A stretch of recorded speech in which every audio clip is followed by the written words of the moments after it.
are just getting started. Sports talk it is. Your hosts, Tony Gwynn Jr.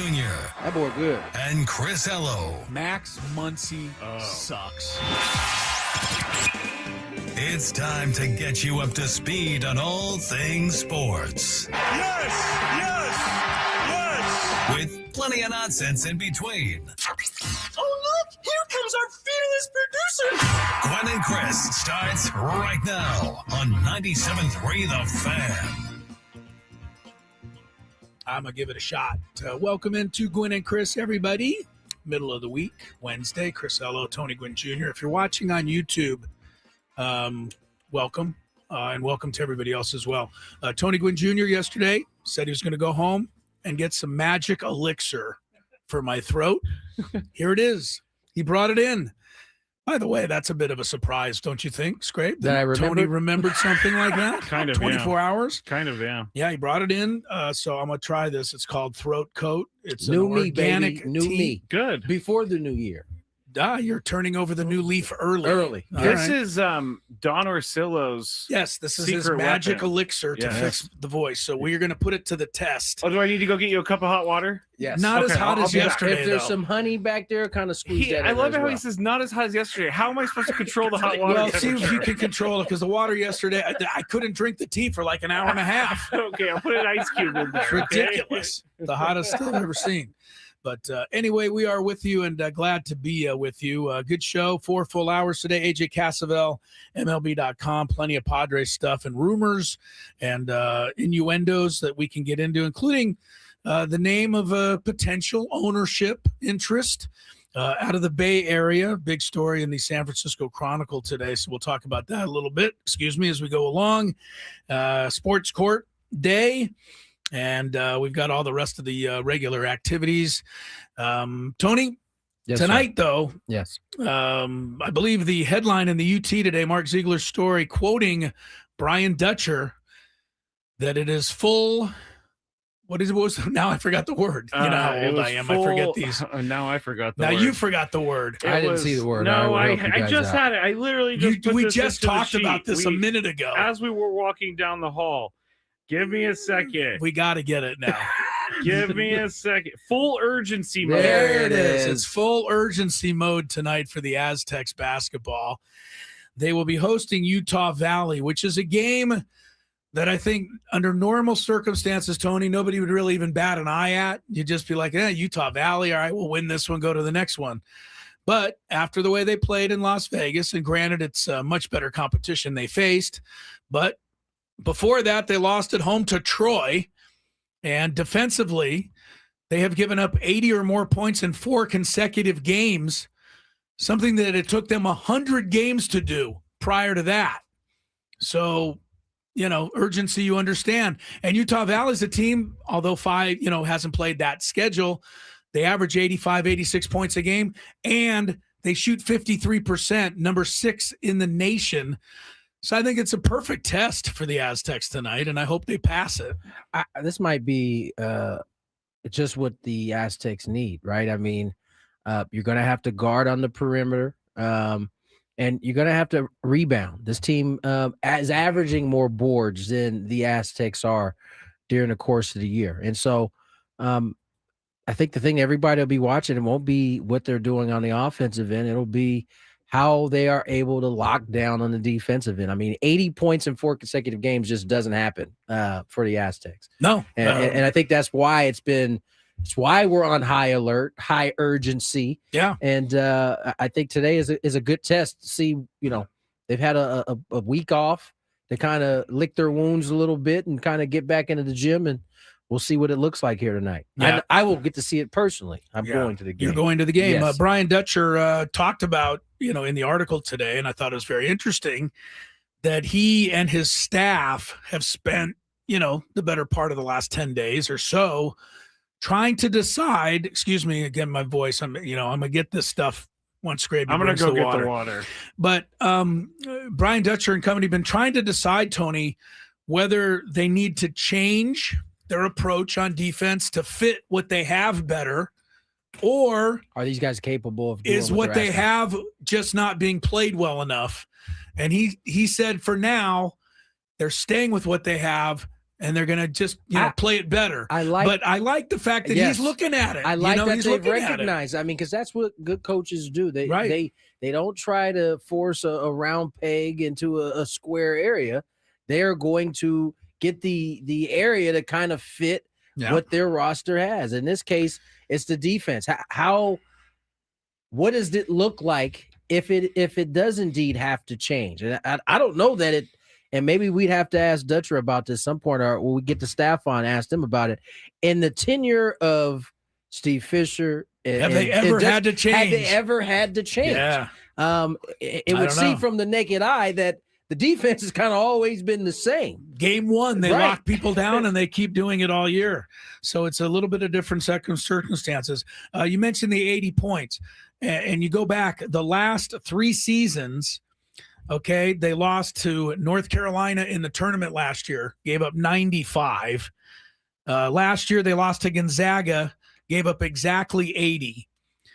And then in 2 years ago, they gave up 80 to UConn when they got eliminated in the Sweet 16. They gave up 80 in a game that year at New Mexico. And then you have to go all the way back to 2023. They won a game over Washington, but they gave up 97 points. It was an overtime game. Yeah, I remember. But that is it for the last 3 years. And now it's happened 4 games in a row. Now, part of it, I think, always, as you know, Tony, in terms of scoring points, let me see this water. Oh, not bad, Skraby. You put ice cube in it? Well, it's not steaming out of control. So that's good. Yes, you're very good at that. Took a lot of care. Very good. Took a lot of care with this water. No honey. There was no honey. Okay. No, they cleared out the fridge last week, so all the honey is gone. That's okay. We're going with we're testing the Don Orsillo coat throat. Throat coat. It's called throat coat. The other one was like cutthroat. This is throat coat. But I think part of it is that they're playing a little faster tempo though on offense, so there's more possessions, so that can lead to a bit of a higher score. But it's still something that they have to be, definitely watching. Yeah, I mean, tonight. So along with, do they need to change their defensive principles in order to fit the roster? Do they come to the conclusion that playing an more up-tempo pace may not be beneficial for the defensive end when it's all said and done? And this is why, typically I think the Aztecs don't hit their stride until we get to that January, February. However, it's different this year from the standpoint that it's the defense that is the thing that needs to be fixed right now. Usually we're talking about putting up points. Yes. Now we're talking about stopping points from getting on the board. The only thing that's been tough over the last 15 years is when the Aztecs have one of their games and shoot and can't make a shot. Right. But they still win a lot of those games because of their defense. I think the other thing tonight, Magoon Guath has got to, be better. And that's just obvious. He played, I think it was only 9 minutes in the game against Baylor, because he got 2 fouls in the first minute of the game. So there he goes out for the half. Then the first possession of the second half, he got another foul and had to go out again. Magoon Guath's too important. He's got to play defense, but not foul, and that's huge. I think that's part of him getting his legs under him. I mean, be honest. This is his, 4th game back now? True. Didn't play until Troy. Didn't have really a preseason to kind of get himself. And a lot of times, especially for a defender like that, you typically you see these fouls as they're trying to get their conditioning up. That's where it shows up. Yeah, 100%. You're a half a step late to somewhere, and when you're a half a step late, you're more likely to commit a foul. That's just how it works. So those are a couple things. On the other side, LZ Harrington has been great. Awesome. He's taken over the point guard job. He's going to start tonight. I didn't realize, Tony, he is shooting 91% from 3. Yes.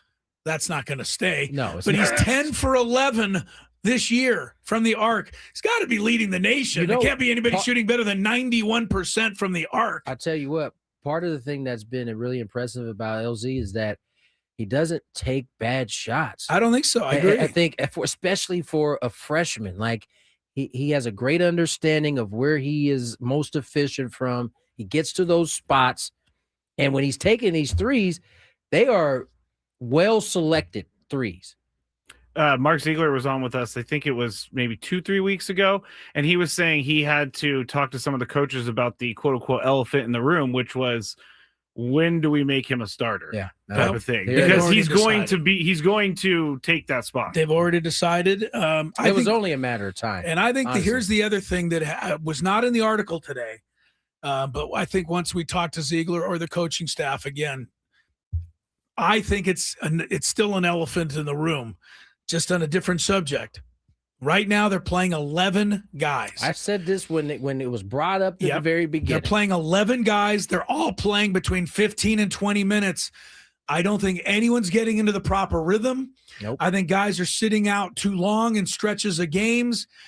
But I don't know which two guys have to be cut from that rotation. Because it does seem like but the I rotation think- needs to get shorter. I think for they're sure. going to have to do it.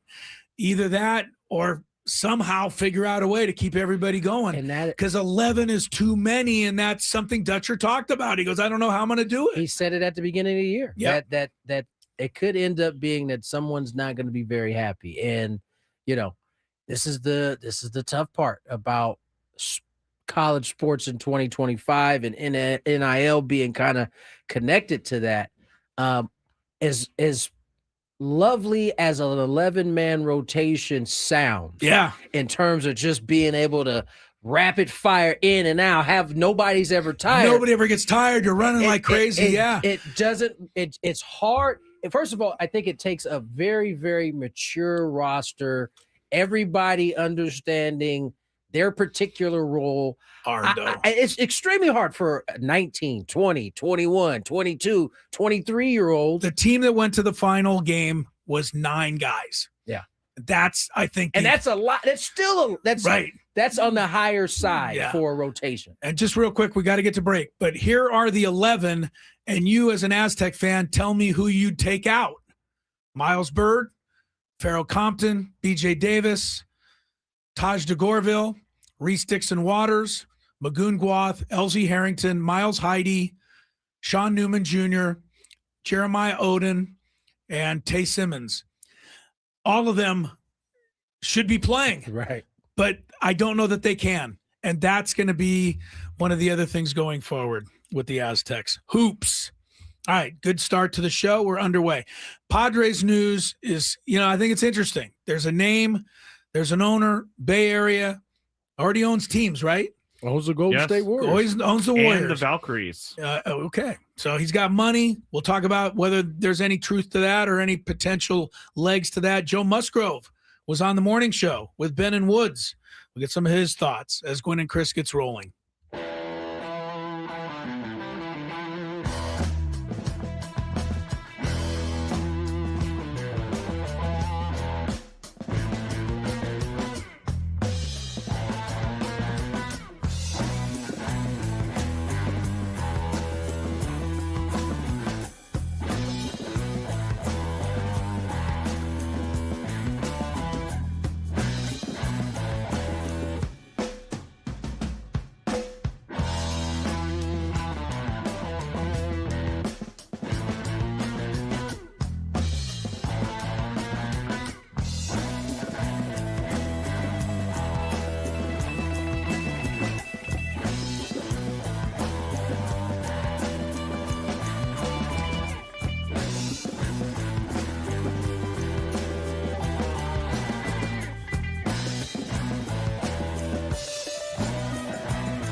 might be wondering, who is this?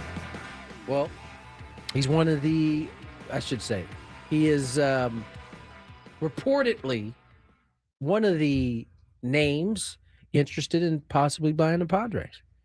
So let's a little background on him. According to the San Francisco Chronicle, very real interest. Very real interest. And he's got, so here's my prerequisites that really don't matter because it's not my team, but you got to have money and you got to and typically owners who have that kind of money, it's kind of already built in that they want to win. You know, whether you're talking about my man for the Mets, whether we're talking Mark Walters, whether we're talking, who am I missing? The Yankees, any of those teams, they all, although Hal is crying poor right now. I don't know if we can count. We never talked about that. We haven't. We should get to that. But he certainly is the name that I think of the ones that have been reported immediately moves to the front of the line. I want somebody with a bunch of money, so much money that it just, it's never going to come into question whether or not the Padres are going to try to spend. I don't know you can find anybody that's going to spend with the Dodgers. So I don't know that that's a requirement. My first name, I thought it was Steve Ballmer. But that took a big hit today. And we'll get into it a little later, but if you didn't hear about the Chris Paul thing with the Clippers, that whole organization sounds like it's a disaster right now that Ballmer is overseeing. So maybe that's not best. The Warriors have been one of the, if not the, marquee franchise in the NBA for how long? Decade and a half? Yeah. So you've got an owner that's, obviously got bank. Can we talk about that for a second? And he's been successful. The decade and a half real quick. Decade and a half. Who you going with, Tony? I guess so. 25, so 2000. Yeah, okay. I can get that. He was really struggling with that.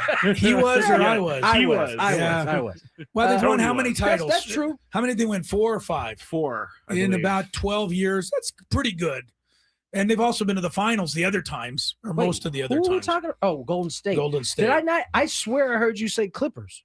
Well, he was talking about Steve Ballmer. But I started with Ballmer, and I'm dismissing the Clippers right now because I like this guy with his attachment to the Warriors better. I got you. Yeah, the Warriors. Okay, so he purchased the Warriors 15 years ago, and they have won 4 titles since then. Yes, and how many finals? They've been in at least 2 or 3 more in the finals. At least 6 finals. If we're talking about the Warriors owner, absolutely, he fits the criteria of everything you would want in terms of an owner. Someone who wants to win.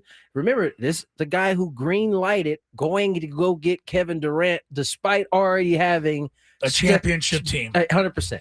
That's the kind of owner you want. Guarantee that they'd win the championship, and it did. It pretty much and they did. Yes. I would like to pat myself on the back real quick because why is this? You may remember maybe a month ago I brought this up on the air, not on this show, but on the Skraby show. Oh, so I have a friend, my source in San Francisco. On the back for something that didn't happen on our show. My source in San Francisco told me a month ago that this on the Skraby Chronicles. No, he didn't come on. He's not going to come on. He's my source. I can't reveal my source. But the question is, did you pass along the information? I did. On the Chronicles or on our the show? Chronicles. You can't get a pat on the back. Okay, well, it still happened. But what they're saying is this guy. I'll give you a pat on the hip, but I'm not going back. This guy, he has been trying to get a baseball team for a long time. He had like a handshake agreement for the A's like 20-something years ago. Bud Selig ended up giving the A's to John Fisher and his like frat boy partner or whatever. And so he also tried to buy the Angels. The Angels ended up not selling the team. Oh, so he was in on the most recent. Yes, he's been in on some of these things now. So he wants this bad boy. Sounds like he wants a baseball team, and this, Mr. Lacob, if you're listening, is the perfect baseball team for you. I'm doing the sale for the Padres. It is. I mean, not that the Padres need one because they have one of the best, if not the best stadium in all of baseball. David asked a question, which is a good question. The thing about the Warriors owner is he is loyal to the Bay Area. Like, how does that work with the Giants? He's not a Giants guy because he wanted to get in. Giants ain't up for sale. Nope. And they told him that he can never own the entire part of the team. He was only going to own a part. And he said, I'm good. Here's a little more info on him. Because if you're looking for Bay Area connection, to me, the Warriors is the only real connection. Right. He's from Boston or area, Massachusetts, near Boston. He went to UC Irvine and then UCLA. So he's been he's Southern California, for a while in that regard. And let's add in 5 NBA champions for the Warriors since 2008. We said 4, so we're shorting them one. They got that one in recently. They had the 2022. So here's the reason I'm overreacting and excited. I don't want this to drag on too long. I don't think anybody really does. I know things take time. You got to work everything out. You got to find the right fit, and everything's got to work. All the, I's dotted, T's crossed, that kind of thing. But the longer the Padres remain in sell mode, the longer the potential is for them not to want to spend money. And for those who may have caught that last part, sell mode meaning the team being up for sale, not the roster being up for sale. Right. Thank you. Yes, we do need to separate. Yes, I know people will read into everything, but as long as the Silers have come out and said they're going to take a look at selling and what that's all about, then I just want it to get done, because the sooner somebody comes in, the quicker we can start not being able to use. Well, we're looking at a possible sale, so we have to keep. We can stop being in this kind of hung space where we can't. Doesn't seem like anything can really happen. Don't quite know where to go. Yeah. So as far as I'm concerned, Mr. Lacob, tomorrow, come on in. You start. I was going to say tomorrow. That the Warriors just opened up that new arena, and how much tech is involved with that, and different things like that. So this sounds like type of owner that Padres are deserving of having. The fans are deserving of having. I like individuals that own teams. Yes. I do not like investment groups that own teams. Could you, by the way, you've brought this up on a number of occasions. What teams are investment groups? The Red Sox have an investment group that put a lot of money into them. The Cubs have an investment group. It's not like they own the 100% part of the team, but a lot of these investment groups are gaining more and more shares of these teams. I mean, you named me 2 out of 30. Okay, well, let me do some. I didn't know we were talking investment groups today. You brought it up, and you made it seem like it's a huge problem. They're getting in, Tony. That's all I got to say is you got to watch out for the investment groups. If you're looking for that, this is what this guy did. This is how he made his money as a venture capitalist. So I guess because he's an individual. But he's an individual. Well, he was part of a bunch of megla, corporations that did that. But to Skraby's point. Oh, here we go. There is an investment group involved with the Dodgers, Cubs, Giants, Red Sox, and then the NBA Kings, Warriors, Jazz, Tampa Bay Lightning.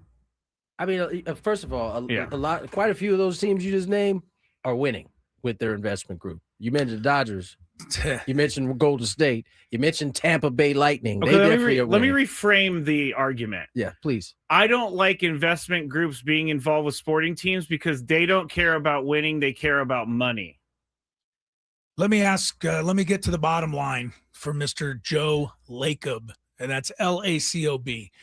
As of 2022, according to Forbes, $1.5 billion is his net worth. Is that enough? Not what? No, nope. No, no.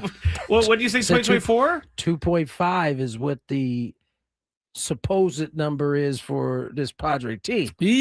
Well, that was 2 years ago, so everything's worth more by now. Yeah, it's got to be like 6 now. I mean, all the rich people are getting richer, so he definitely got. Here's one thing I like about Joe Lacob. Apparently, in 2015, when he was the owner, he was the guy who fired Mark Jackson and brought in Steve Kerr. But here's kind of what I like.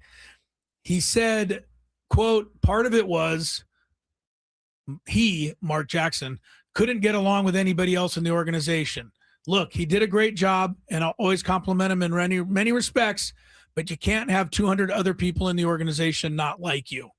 Ooh. That was probably a pretty unpopular thing for him to say at the time, because Mark Jackson had some very good success there. But this guy was willing. Got that thing rolling. Right. He got him rolling. But he was willing to step in, make an explanation, though people probably didn't like it. And it turned out, obviously, for the better with Steve Kerr coming in. So yeah, it's hard to say that he got it wrong. So yeah, at this point, pretty hard to say he got it wrong. All right, let's get to break. We're gonna tap in with none other than AJ Cassavell. Join us next. Talk a little Padres winter meeting, who they may be targeting. More Gwynn and Chris on the side. Gwynn and Chris on.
I feel better. The throat's way better to feel in terms of how I feel today. Don Orsillo's tea is being put to the test. I will say that what happens with that tea, because I used it when my voice was going out. Right. There'll be pockets of time where your voice picks up, and you then feel good for a minute, and then you'll lose it a little bit, Yeah. and it kind of does that for the next couple of days as it coaches. Tries to work its way back. All I can think about is like Drano, that graphic of Drano covering the entire pipe, and that's what. Anyway, this is Be throat careful coat. with that stuff. Drano. Yeah, I'm not going to drink it. I mean, Why? Why be careful? What's wrong? you can't put it down all of your Yeah. your piping. You know. Yeah, sometimes it breaks it. You need to make sure you know what kind of piping you have before you put Drano in there. Yes. You do. I will say that our boss Adam Klug was very caring, and he walked in the studio and break and tried to get Chris to go home, but Chris flat out refused. There's no way I'm going I told home. Chris. I said, Chris is born in the '60s. You know that's not happening, dog. I think that's the biggest part of it. That's His generation, they don't do that. he will show up with no leg that got cut off outside because he has to go to work. 100%. I can talk, right? Yeah, need you a can leg. talk. Remember that one time you got He'd limp. I would he'd try to hop in ref. I here. would try to ref a game without a leg. my mom and Chris are from the same era, and sometimes my mom will get hurt, continue to hurt Just herself. keep going, right? I'm like, Mom, stop! No, I gotta finish it. Like, what?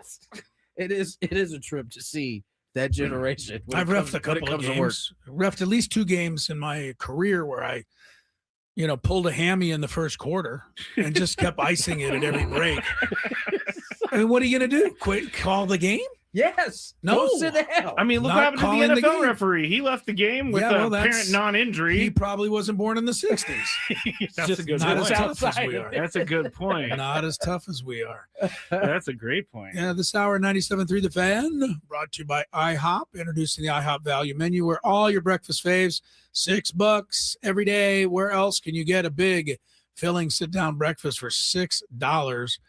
Go to your Happy Plates with the $6 IHOP value menu. Available every day at IHOP at $7 in some locations. We're going to have AJ Cassavell from MLB.com joining us here to talk about what's up with the Friars, because they really haven't been in the news at all. No. I mean, we've kind of had to make stuff up to talk about the Padres the last couple of weeks, but we'll get the latest, see if there is any latest, and curious, what he thinks about. Because I do wonder. Let's just say that this guy Joe Lacob is the guy, and he called the Padres and he said, "Yep, I want to do it." How long are we looking at for all the lawyers and all the people who do this kind of transaction? How long would we be looking at? 6 months? I would think more. More? I don't know. I think it would be fast. You think it'd be fast? If Yeah. it got done in 6 months. Oh, you think that would be fast? I think that would be fast. So you can't just call and go, "I'll buy." They go, "All right, it'll be this much," What's your debit card number? and you send. Yeah, you put it on the Zelle. Well, I got Yes, Zell. Send it down I to only the- have so much in this account. I got to make sure I Yeah. transfer. Send it down Yeah. to the Seidler family or camp, and then you're the owner. Yeah, I don't know that it works like that. And on top of that, then there needs to be approval from the other 29 Right. owners. So I would love for it to be done come June, July, but Right. Not it's- likely. I don't think it's likely. I think it would be very fast. All guests on the 97.3 The Fan join us via the David P. Shapiro fan hotline. Love that guy. David P. Shapiro, I do. Also, a criminal defense attorney. He helps good people. That's why you like him, Skraby. He helps good people regain control of their future when they're charged with a crime. He's been doing it since 2010. Visit davidpshapirolaw.com. AJ Cassavell. Decade and a half right there. Right. Yeah. That's right. Same time as the Warriors have dominated the NBA. Right. AJ Cassavell, MLB.com. Welcome to the program. How is your December going? It's good. It's about to probably get a little busier with the winter meetings, but right now it's so far so good. What is keeping there's nothing keeping us busy with the Padres right now. What do you do when you're on the beat and there's really nothing to call anybody about? Do you call to say hello anyway, or? Yeah, more or less. I mean, I think next week is when usually the off season starts to heat up. So I don't know if it will. It didn't last year, but this organization has a tendency of making some big moves at the winter meetings, or at least getting things going at the winter meetings. So maybe next week's the week. Now, What do I do? I think I just sit here and wait for the Penn State coaching search to happen. Yeah, I figured you're in on that search. Well, I am leading my college football pick'em pool right now, so I don't know if that makes me qualified. Yeah, I mean, I think you're qualified, but I think the real question is: are we as AJ in long hair, don't care mode, or are we cut short? No, it's still long hair, don't care mode. Okay. It's been that way for a long time. I don't know when I'm going back, but for now, off season AJ definitely long hair, don't care. In the season, maybe trim it a little bit more. Fair enough. I thought you were referring to AJ Preller on that question because he grows his hair out sometimes. No, he's definitely short hair right now. Okay, for sure. Let's get to the down to brass tacks. Obviously, winter meetings coming up, and Padres have some holes to fill, specifically in the starting rotation. You highlighted it in your article yesterday. Where do the Padres go? I mean, do we even know kind of the parameters that they can maybe spend, or do we have any of that as we go into the winter meetings? I don't think we have the parameters. I do think there are some parameters. I just don't necessarily know what they are. Okay. I mean, they're going to need starting pitching in some way, shape, or form, and they had some money come off the books with some of the guys that left last year, and obviously the guys that are free agents now. And so, I mean, I've written this a dozen times, but they need to find, I think, the next Nick Pivetta, the guy that they can find on a reasonable deal. Probably not the deal that Dylan Cease got or what Michael King's likely to get, but who could have that ceiling of becoming a front of the rotation type starter. And then they probably need to add two other starters around that. And so I think if you're doing that shrewdly, you can do it with some kind of like look at the finances and make it work. You wonder if there's trades in the works and what they even have to trade, but obviously starting pitching is the biggest area of need. I will say the fact that this organization has been able to find those kinds of guys in the past would give me a lot of sense for optimism, because they have been able to, when they've lost bigger name pitchers, go out and find the next big name pitcher who they end up signing for a reasonable deal, a Seth Lugo, a Michael Wacha, Nick Pivetta, who then goes on to become kind of front of the rotation. Yeah. Excuse me, and traded for Michael King, who I don't think anybody thought would be a front of the rotation guy until he was. AJ Cassavell is with us from MLB.com. All right, ESPN.com, certainly not the authority, but just to give an example, I'm looking at their current depth chart, and it lists starting pitchers: Dylan Cease, Michael King, Yu Darvish, 1, 2, 3. Well, we know that right now Padres don't have any of those guys. So, yes, they definitely need to replace. What do you think about Michael King? Does the Dylan Cease signing in Toronto, in your mind, make it more or less likely that Michael King could still fall back and wind up here again? Because I think most of us would like to see him here again. I mean, I would love to see him here again. I enjoyed covering him. He's a bright guy and a good pitcher. I would just say probably pretty unlikely given what Cease got. And I don't think Michael King will necessarily get the length of the deal that Cease got, but starting pitching is a very hot commodity clearly on the free agent market. And a lot of teams are going to be very interested in Michael King. And so I think it's unlikely. I don't know if it was made any more or less likely, but if I had to guess, I would say less likely by the deal that Cease got in Toronto. The Padres will get draft pick compensation for that, obviously, but they need to go out and find starters. And I would be surprised at this point if Michael King were one of them. I do think there's a possibility that Michael King will sign a different type of deal than the one that Cease got, which Cease was just 210, 7 years. I think maybe there's a different pathway for Michael King, who hasn't been a starter for as long, for a type of deal where maybe there's an opt-out or something like that after a season or two. But beyond that, I just don't know. I don't know if the Padres will be in on Michael King the way some other teams will be. I think they address their pitching questions by finding essentially the next Michael King. AJ Cassavell joins us here, covers the Padres with MLB.com. And AJ, you mentioned having to try to find the next Nick Pivetta. Do you see a guy in this list of, I would say, deep but not top tier pitching free agents this year? If I did, I think they might have a role in the front office. Because Nick, I thought Nick Pivetta was a pretty good pitcher, but I didn't see coming what last season was. I don't know. I thought I Cody guess Ponce was an interesting kind of candidate. And then he signed with Toronto. I looked down the list of pitchers. I don't necessarily see that guy, but the Padres have found him, and it might not be on the free agent market. Maybe they find some way to come together with the trade. Yeah. And it might be a guy that we're not even thinking of at this point. So my short answer is no. I wish I had a better answer.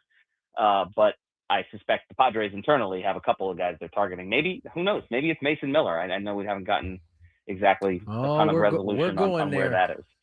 Yeah, our esteemed producer, Matt Skraby, said, why don't you ask him about Mason Miller? And then you said it. So you guys are on the same boat. Mason Miller, okay, great closer. We know this, but he's wanted to start. How much does he want to start? Adrian Morejon, I will throw him in that. I know he started at one point, became so successful last year out of the bullpen. I imagine those are things you're going to at least take a look at. Yeah, they'll definitely take a look at them. And here's what I think can't happen. What can't happen is you move those guys to the rotation just because you're desperate for starters. Like, if that's the reason you're doing this, because you don't have starting pitchers and your bullpen is just kind of a glut of guys, there's too many, like that's a bad reason to do it, because you know how good Morejon and Miller are. That being said, like, if those guys want to do it, and if you can extract value from those guys, and if they're in on that plan, and you really think that they can be, I mean, I think it's pretty clear both of them in theory could be more valuable as starting pitchers. The question is the risk associated with it if they aren't good, or the extra injury risk. I think there's some merit to discussing it. I think we'll probably find out soon what the Padres' plan is. I just don't think they're going to go into this with the plan being, well, we don't have starting pitchers, we need somebody, let's throw these two guys into the mix. I think it's going to be more, I think we can get more from these guys as starting pitchers without as much risk. And the Padres have proven they can do it in the past. But if it's like, there's clearly so much value for those two guys, I think you can make the case that they were maybe the two best relievers on National League teams by the end of last season. Like, neither of them were first or second team all MLB. I think they both should have been. And I think that they provide a ton of value already in the bullpen. AJ Preller said it at the general managers meetings that he didn't want to take a strength and a weakness and turn them into kind of two mediocre aspects of the roster. Like, you want to keep the strength in the bullpen and then make the rotation into something that I think the Padres have had pretty good rotations the last few years. I think they could probably find that on the open market, even if they don't end up transitioning those guys into a starting role. That's well said, AJ, because the reality is, in order for it to be the success that everybody wants, that means they would have to be a starter, at least at the same level that they were a reliever, or else you are taking one strength and making two mediocre. So we'll see how AJ Preller decides to kind of put this whole thing together. AJ Cassavell joins us here on Gwynn and Chris. And AJ, the pitching is where we've kind of focused on, but it certainly isn't the only hole that the Padres have to address. DH/first base, also a part of that conversation. There seems to be some options there, but again, without knowing what the Padres can spend or what they are interested in spending, it's kind of hard to really decipher who those guys will be. Yeah, and that's the interesting part of all this. Like, obviously, Luis Arraez is a free agent now. Ryan O'Hearn's a free agent now. Those should be guys that interest the Padres, but like, it depends on what the market says and what the Padres have to spend on those guys, because I think their bigger needs are elsewhere. It also is going to be interesting kind of philosophically, like what direction they take the offense. Obviously, it's a pretty contact-prone offense that has kind of in some ways been made out to be a bad thing. It clearly is not. Like, look at what the Blue Jays did when you combine contact-heavy approach with some slug. Like, that's what this offense, I think, kind of should aspire to be. That being said, I don't know what that means in terms of whether they would be interested in reuniting with Luis Arraez, or whether they would go toward a more of a power bat type. I think this could be one that drags out a little bit, because there are some options, and it shouldn't be that hard of a hole to fill, just because, like, that's the type of position that there are plenty of guys. So I think we'll see going forward. It'll be interesting to see who they get to fill that spot, and I think it'll tell us a lot about the philosophical direction of what they think about the offense. AJ Cassavell is with us. Excuse me, AJ. Fernando Tatis Jr. everything we've been told by the organization and every question that's been asked, I think has been answered with Fernando is not going anywhere. And then I can't seem to avoid people rumoring that he's being shopped. And it's something that the Padres will and really want to take a look at. Ken Rosenthal seems to kind of be at the forefront of this. We know how we all feel about him sometimes. But do you really – I mean, if – let's just say it got to that point where they felt they could improve this whole roster by trading him. Let's just say they did it. What would the reaction be? Like, would they be able to even get away with it if they thought that was the thing to do? Well, my first question before we even get there is how would you improve the whole roster by trading Fernando Tatis Jr., who's right. probably your best player? So, like, if we're getting there to a trade where you're making the roster that much better, like he is a really good player who plays excellent defense, does a lot of things offensively, I think is probably has more potential to be tapped into than what he got. So I do think you might be selling a little bit low on him. Like, are you able to make the roster better? And if you're not, then it's a non-starter. If you are, I frankly don't necessarily see how that happens. But if you are, then you have to, I think, probably entertain it because it's the job of the general manager. But also, it just seems so unlikely that you could find that, and so tricky to make that work.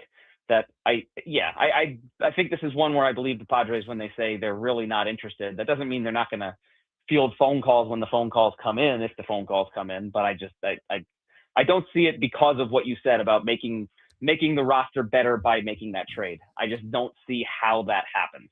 AJ, do you think Jake Cronenworth is a Padre in 2026 to start the year? Yeah, I think yes. But I'm a little more skeptical than I would have been. I mean, he's been mentioned in trade rumors before. And I think it was pretty clear that he was staying a lot of those times. And now I'm maybe a little more skeptical. So I would answer yes, but I kind of understand the merits of a trade. If you're trying to free up some resources to allocate elsewhere, he's a guy that has some value and has a several years left on his contract, but you can still get something for him. That being said, it's not easy to find guys that are as versatile as Jake Cronenworth and a guy who I think would be your starting second baseman next year. That's not a position with a ton of guys who have the talent that Cronenworth does defensively and what he does offensively and frankly, what he brings to the clubhouse. So I think it's unlikely that they would do that. But I think if, like we just talked about Tatis, like if they were to explore that type of trade where they're dealing from the offense to maybe free up some financial flexibility to spend elsewhere, perhaps on pitching, like that would make a little bit more sense to me than Tatis. I just still think it's kind of unlikely given the role that he fills and how hard it would be to replace him. AJ Cassavell is irreplaceable on this show. Leave you with this, AJ. Craig Stammen, your first impressions. I know everybody's a big fan of Craig Stammen, the player, and maybe even the front office guy. What are your first impressions of Craig Stammen, the manager? Yeah, first impressions are just that, like, I'm not surprised that he's the manager, that he is a manager. Just maybe like happened faster than I expected. But having covered Craig and having worked like with Craig and talked with Craig when he was in the front office and seen what he did the last couple of years, if you told me Craig Stammen would be a manager in the next 10 years, I would have said absolutely, that makes a ton of sense. If you had told me he was going to be the Padres manager in 2026, I would have been like, oh, okay, that's interesting. That's a little surprising. And so here we are.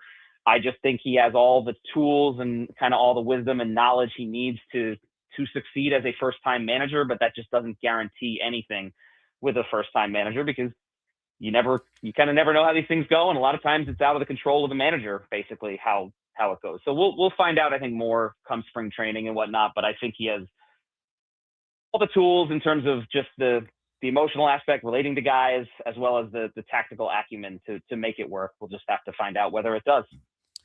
All right. Thank you very much, Mr. AJ. Thank you, AJ. Have a great holiday season. We'll catch up with you soon, sir. Yeah, thanks, guys. Talk to you soon. All right, great. AJ Cassavell right there joining us. Always on point. Always, yeah. And I think we're lucky to have some time with him so we could kind of cover, I think, most everything that's on everybody's mind out there. He joined us on the David P. Shapiro fan hotline. David P. Shapiro, criminal defense attorneys, helping good people regain control of their future when charged with a crime. Been doing it since 2010. Visit davidpshapirolaw.com. I guess I'll take us to break. And I can't do it. Oh, yes, I can. Because there is the music. You kind of sound like Brady Hoke a little bit. Brady Hoke. Hey, everybody, it's Skraby Hoke. Remember Skraby Hoke? I do remember Skraby Hulk. All right, break time. Daily Gambit, other side. Yeah.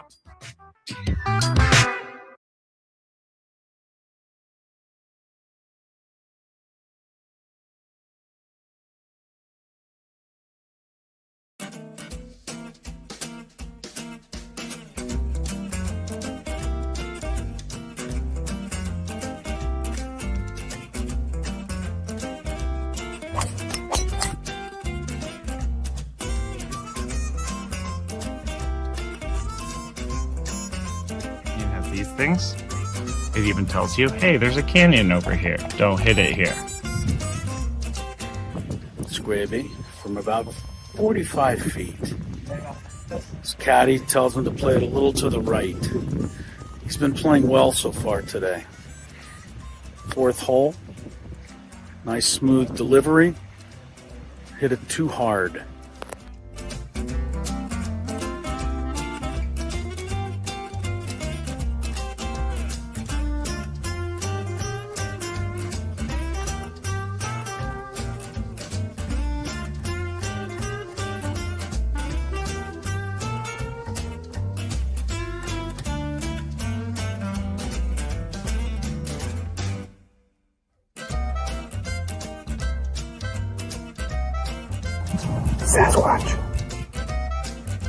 So Chris says that he can't play golf, but this is the second birdie putt he's made for us. This time it was like 20 feet. Thank you very much, Greg. But once again, you're hitting some very nice shots as well. I'm not usually complimentary to you, but can't help but be complimentary.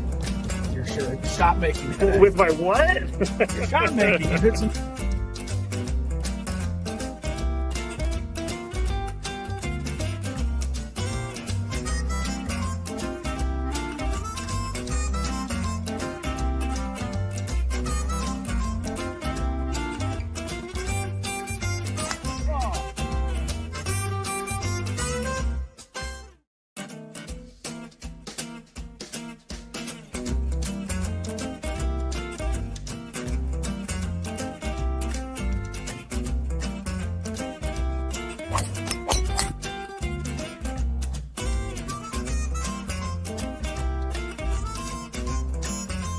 You have these things.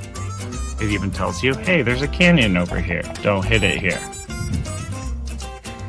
Skraby from about 45 feet. His caddy tells him to play it a little to the right. He's been playing well so far today. Fourth hole. Nice smooth delivery. Hit it too hard.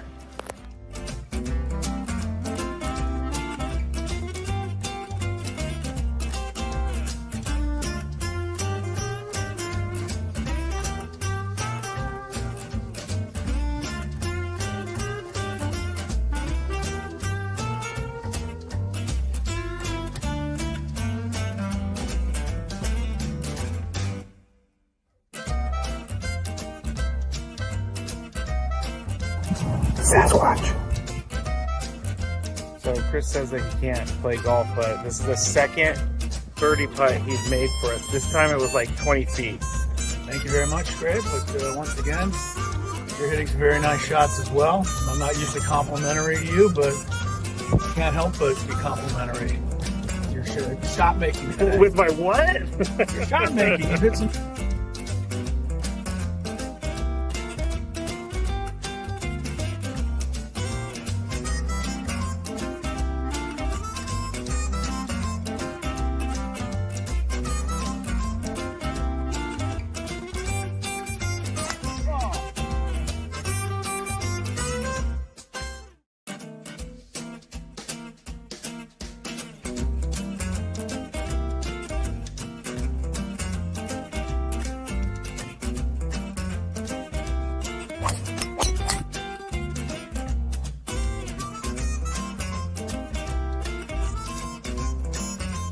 You have these things. It even tells you, hey, there's a canyon over here. Don't hit it here. Skraby from about 45 feet. His caddy tells him to play it a little to the right. He's been playing well so far today. Fourth hole. Nice smooth delivery. Hit it too hard.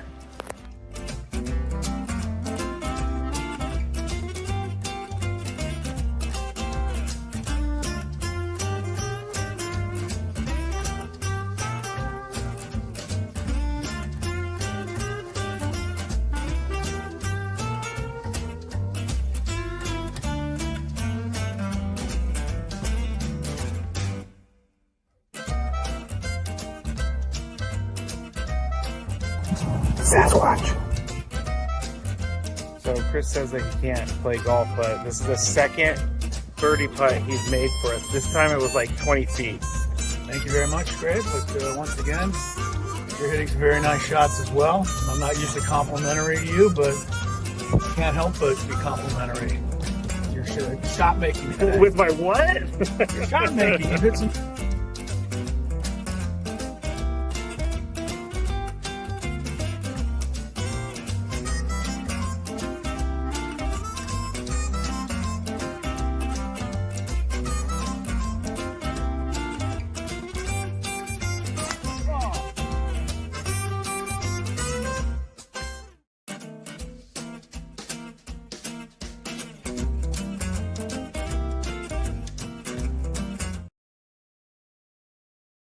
This hour on 97.3 The Fan is brought to you by IHOP. Introducing the IHOP Value Menu, where all your breakfast faves are just $6 each every day.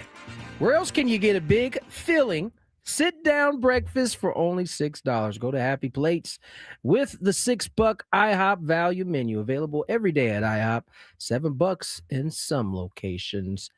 Tony Gwynn Jr., Chris Sello, Matt Skraby, Gwynn and Chris into hour number 2. And what? You seem Sorry, like you I know. had something you wanted to say open there. my mouth and make the audible. I was going to say, Chris, you're getting suggestions about what to do with your voice. K-Laws. I'm not sure I want to hear this, but K-Law says, y'all need to get Chris the ginger honey tea jelly jar thing from H-Mart and then add lemon juice when you make it into a tea. my goodness. Okay. Sounds like a lot of work, but I'm Just willing lemon to. honey jelly jar. Ginger honey tea jelly jar thing. ginger honey. Don't forget the thing at the end. Chris, how's your voice doing? Like I said, I don't feel too bad. I know you guys are not hearing it the way I would like you to hear it. But I'm working on the tea, the Don Orsillo stuff, and Do I need to get you some more water? yes, warm to hot water again. Like you did So the last temperatures, time. was the temperature Well, now was it's right. too cold. It's but too cold yeah, now. It was good when you brought it in. My goodness. It's got to be just right. Come on, man. That's What not is your that from? fault. Is that from That's the Three Little Bears. Goldilocks, yeah. Was it That'd be Three Little just- Bears? We're doing Goldilocks Yeah, now. Goldilocks and the Three Little Bears. That's what it is. All right. Just right. We have a daily gambit to get to. We did have some bets. We are shortly about to find out how we did. Do you like money? I think about money a lot. Do you like money without doing anything? Winning. Do you want to make money while watching sports? I think Washington is immortal luck. Washington! Woohoo! If you answered yes, this is your segment. Just don't blame us when you lose. Nothing is ever your fault. It's your game. Take it. Gwynn and Chris go through the top bets of the day in The Daily Gambit on 97.3 The Fan. Daily Gambit is our daily sports betting segment here on Gwynn and Chris. Please, everybody, gamble responsibly. Let's get into the bets that we made last night. Duke was 8.5-point favorites over Florida. Chris went Florida. Tony and I went Duke. Duke did win the game, but they only won by 67-66. So we don't win that bet, Tony. Kansas at UConn. Thank you for clarifying. 2.5-point favorite. You're welcome. Kansas. I chose Kansas. Chris chose Kansas. Oh, Tony chose the Jayhawks, which is Kansas. We all were UConn. rooting against Dan Hurley. Yeah, we all were wrong because UConn won by 5, 61-56. By the way, I watched some of the game. Did you see any of it at all, Tony? I did not. Okay, the The camera angle was a little interesting because it was from behind the benches. Usually the benches are on the far side of the camera. Yeah. In this case, they were down below at the bottom of the screen. That's kind of like Duke as well. But It's Duke's like that too. So, but because of this, you could see Dan Hurley, the back of him, standing there watching his team. The guy never stops moving. He's directing all 5 players every time down the floor. I'm like, dude, take a break. He doesn't take a break. And you don't need to know the play if you're watching. Just watch him. He'll tell you where everyone is supposed to go with his hand signals. He's crazy. He's certifiable. That's There's why no question. that's why they said he wouldn't have made it in an NBA season. It's just too long to keep that Every up. possession. Run over. Get over there. Get over there. How does that- Clear out. I'm like, How oh my does that God, I guy was not wearing lose his out voice? watching him. Yeah, that is He crazy. does lose his voice. I Oh, he think he does. loses it quite often. Okay. You should lose it more. Yeah. UCSD and Nevada last night. Nevada minus 5.5 point favorites. Chris went UCSD. Tony and I went Nevada. And Tony and I won. Nevada won 76-70. Knicks minus 1.5 at the Celtics last night. Chris went Celtics. Tony and I went Knicks. Wrong move because Boston won 123-117. OKC minus 11.5 at Golden State. It's a bad day for me. All of us went Golden State. All of us were wrong By a half point. by a half point. OKC wins 124-112. And Oklahoma City scored like 8 points Yeah, in the they last did. They, 30 ran seconds of away. the game to beat the spread. It was a good game up until like that Yes. point. Right. Let's see. Who scored more points, Jaylen Brown or Jalen Brunson? Brunson was awful last night. He was. Chris and Tony went Brunson. I went Brown. Brown had 42. It was a good game, though. Brunson had 15. Winner for you. Draymond, over under 15.5 points plus rebounds. Chris and I went over. Tony went under. He had 13 points and 9 rebounds, 22 total. He was over. Finally, Canucks at the Avalanche minus 1.5. We all chose Avs. Avs win 3-1, so we win that one.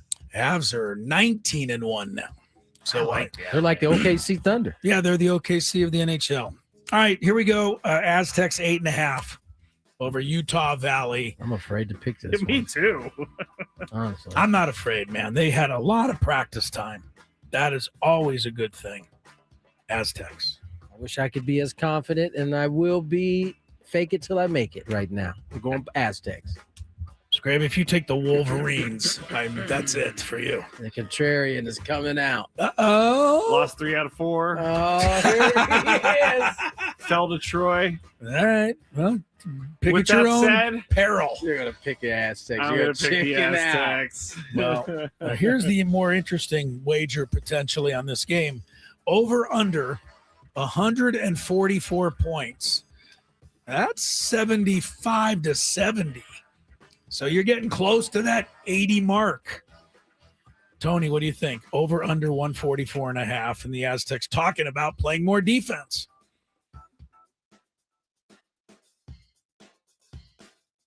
He's Under. He's going under. Scrape. The Aztecs have given up 80 or more 4 straight. I'm going to go over. You are going to go over. Yes. I'm going to say under because it better be under. Like if they even if they win 85-80, people are going to be like, "What is going on?" Yeah. USF, the Dons. My guys. Well, I put them in there in case you picked against the Aztecs. Oh.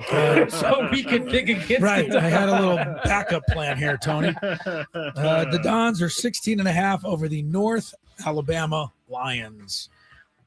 Who knew that Alabama was big enough to have a North Alabama, a South Alabama, UAB, Auburn, Alabama? There's a lot of schools. I thought you were going to go in this direction. How many Lions are there in Alabama? There's many Lions. as many Lakers as there are in Los Angeles, I guess. Good point. Good point. You're first, At Greg. least they came from a place that had lakes. True. Utah Jazz. Utah Jazz is actually worse. Utah Jazz has never worked.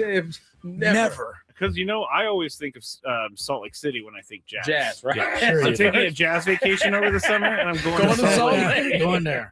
What was the spread? 16. You're going with the Dons. 16.5. Yes, I'll go with the Dons. I'll take the Dons at home. North Alabama is 4-4. Tony, Dons are 5-3, by the way. Give me North Alabama. Why not? All right. I put this in just because I've been looking forward to saying it all year. Louisville. That's not what I've been looking forward to. They're 2.5 over the sauce. The sauce. I love the sauce. Arkansas is the sauce. Game is at Arkansas.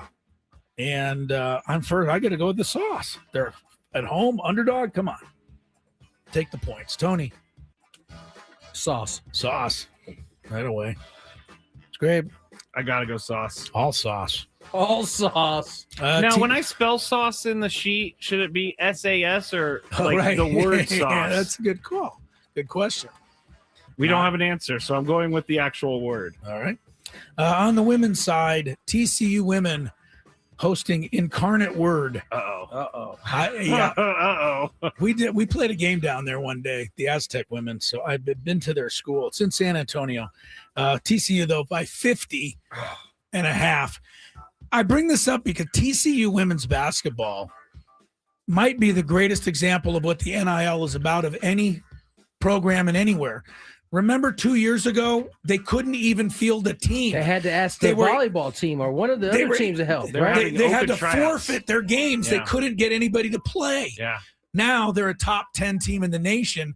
It didn't take very long. If I'm not mistaken, I believe they were a top 25 team when that all situation went down. They had won a bunch, and then they everybody got hurt and they petered out. Last year they were in the Elite 8. Wow. This year they're in the top 10. After all that, 50.5 points, Tony. That's where Van Lith went last year. Yes. How did she do in the WNBA this year? Random question. She didn't play a lot. She was coming off the bench mostly. All what is the 50.5? Gosh, I want to. Incarnate Word.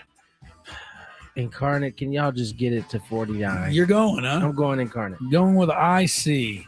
Wow. Skraby? I'm going TCU. Yeah. Boy, I'll go TCU. Hawks 3.5 over the Clippers.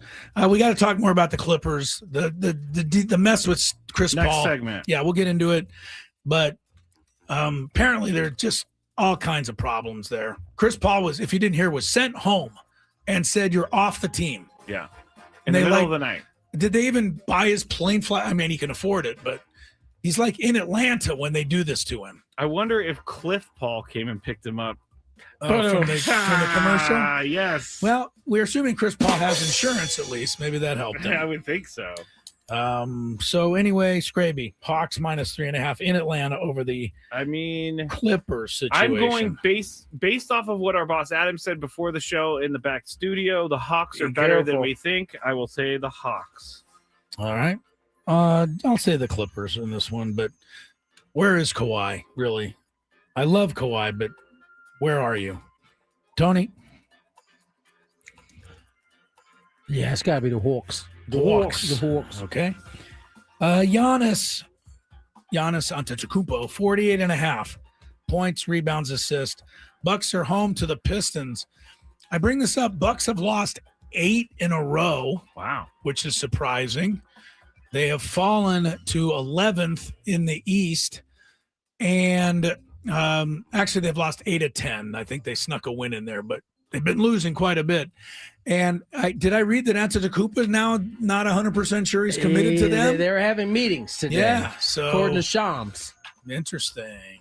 He could have done this over the offseason too. I mean, listen, the man is in his particular case, he is seemingly trying to do everything to get them to give him a reason to stay in terms of winning championships. But how many do they owe him? They got him one. Do they owe him more? They got him one or he got them one? Well, together they got one. I don't know. You look at that roster, I would go and venture to say you say he got them one. Okay. They I had don't to know. pay him though, so ultimately they did.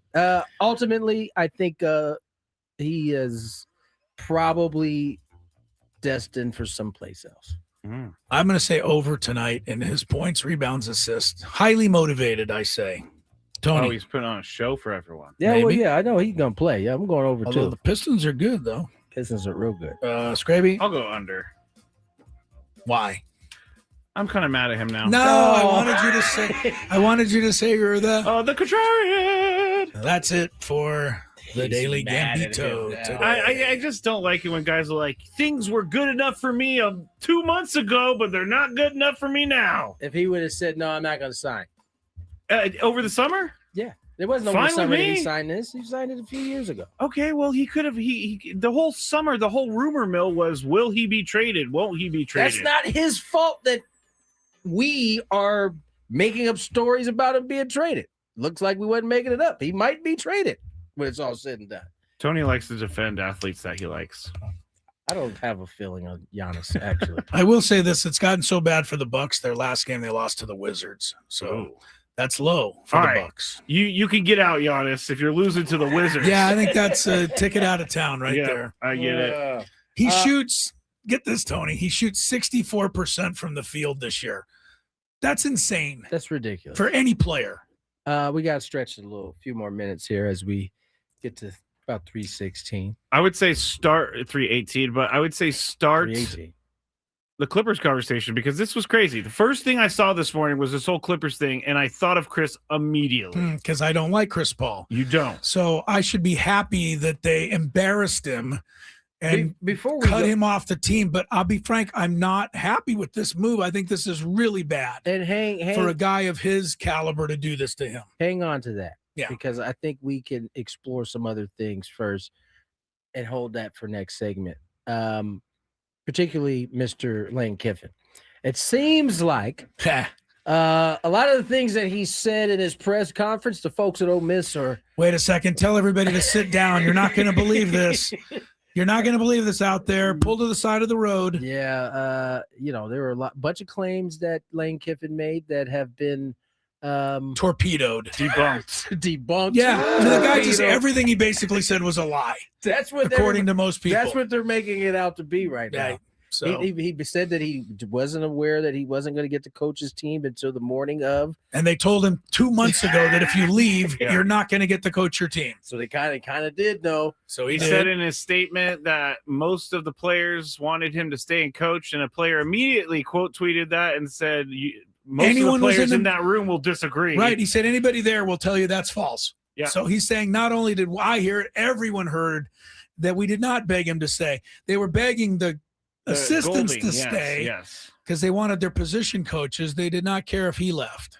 Yeah, which tells you something, right? But, I mean, it just gives you more into Lane Kiffin. The guy's a liar, man. Come on. The thing, he doesn't do himself any favors by the way he's exited. Now, granted, all the exits haven't been his fault. Like he can't help being fired on the tarmac.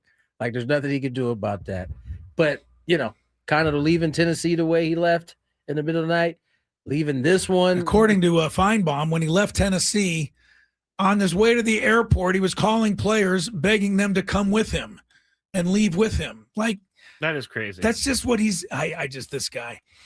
Isn't that what a college football coach is now? Not everybody. Come on, no, I don't think so. I mean, all of these guys are calling their players as soon as they go. Aside from Sean Lewis, who else is not doing that? Aside from Sean. Yeah, probably right. They're all doing it. They have to do it because that's how you keep up with the Joneses. That's how you keep up with the Joneses. And this goes back to our point on Monday. The NCAA could do themselves a whole lot of favors. They probably get in some good graces just by simply changing the timeline in which you can hire a coach. That's it. It's just that simple. Just change it. Change it. We won't have this discussion, at least at the level that we're having it right now. All right, we got to get the break. On the other side, we get into the Clippers are coming back to their real, true selves. Tony's excited about this. I just put it together. We are going to talk about this is Clippers. This is the history of the Clippers is revisiting us now. Okay. We are going to talk about it on the other side. We're going to Christmas of traffic. From the 8-5. Now, you've been representing the Friar Faithful for a little bit here. Now you're out in the forefront. You mentioned family quite a bit. How important was it to get your wife Audrey on board with this? How long did it take you to get her in this direction? It took a while. It's probably taken years, but I don't know. We were on the same page for a long time. For a long time we thought there's no way this is possible, with our family and be able to move them across country and take them out of school and all that kind of stuff. But we talked to enough people. We got to thank the Melansons. They kind of gave us the blueprint of how they've moved their kids from Florida to Arizona to San Diego, and we're going to follow that plan. And once we decided that, it was like, I talked about it a little. There was some peace that came over both of us to be able to say yes to this decision, because we knew it's an opportunity of a lifetime. Hard to say no to, being the manager of Padres with a team like we've got. Obviously, when you decided to retire in the 23, family's probably at the forefront of your mind. You've missed a lot of time with your kids and your wife. And now to fast forward to this point here, you're sitting in meetings at this point, interviewing candidates. And then, however long later, what was the timeline in between you interviewing guys or candidates and then all of a sudden having your name in the hat? Yeah. Man, just to think about what my mind was thinking about 3 weeks ago was completely different than what it is now. Obviously I'm part of the organization and wanted to find the best manager for the Padres. And so I was in on some Zoom calls, to start that process.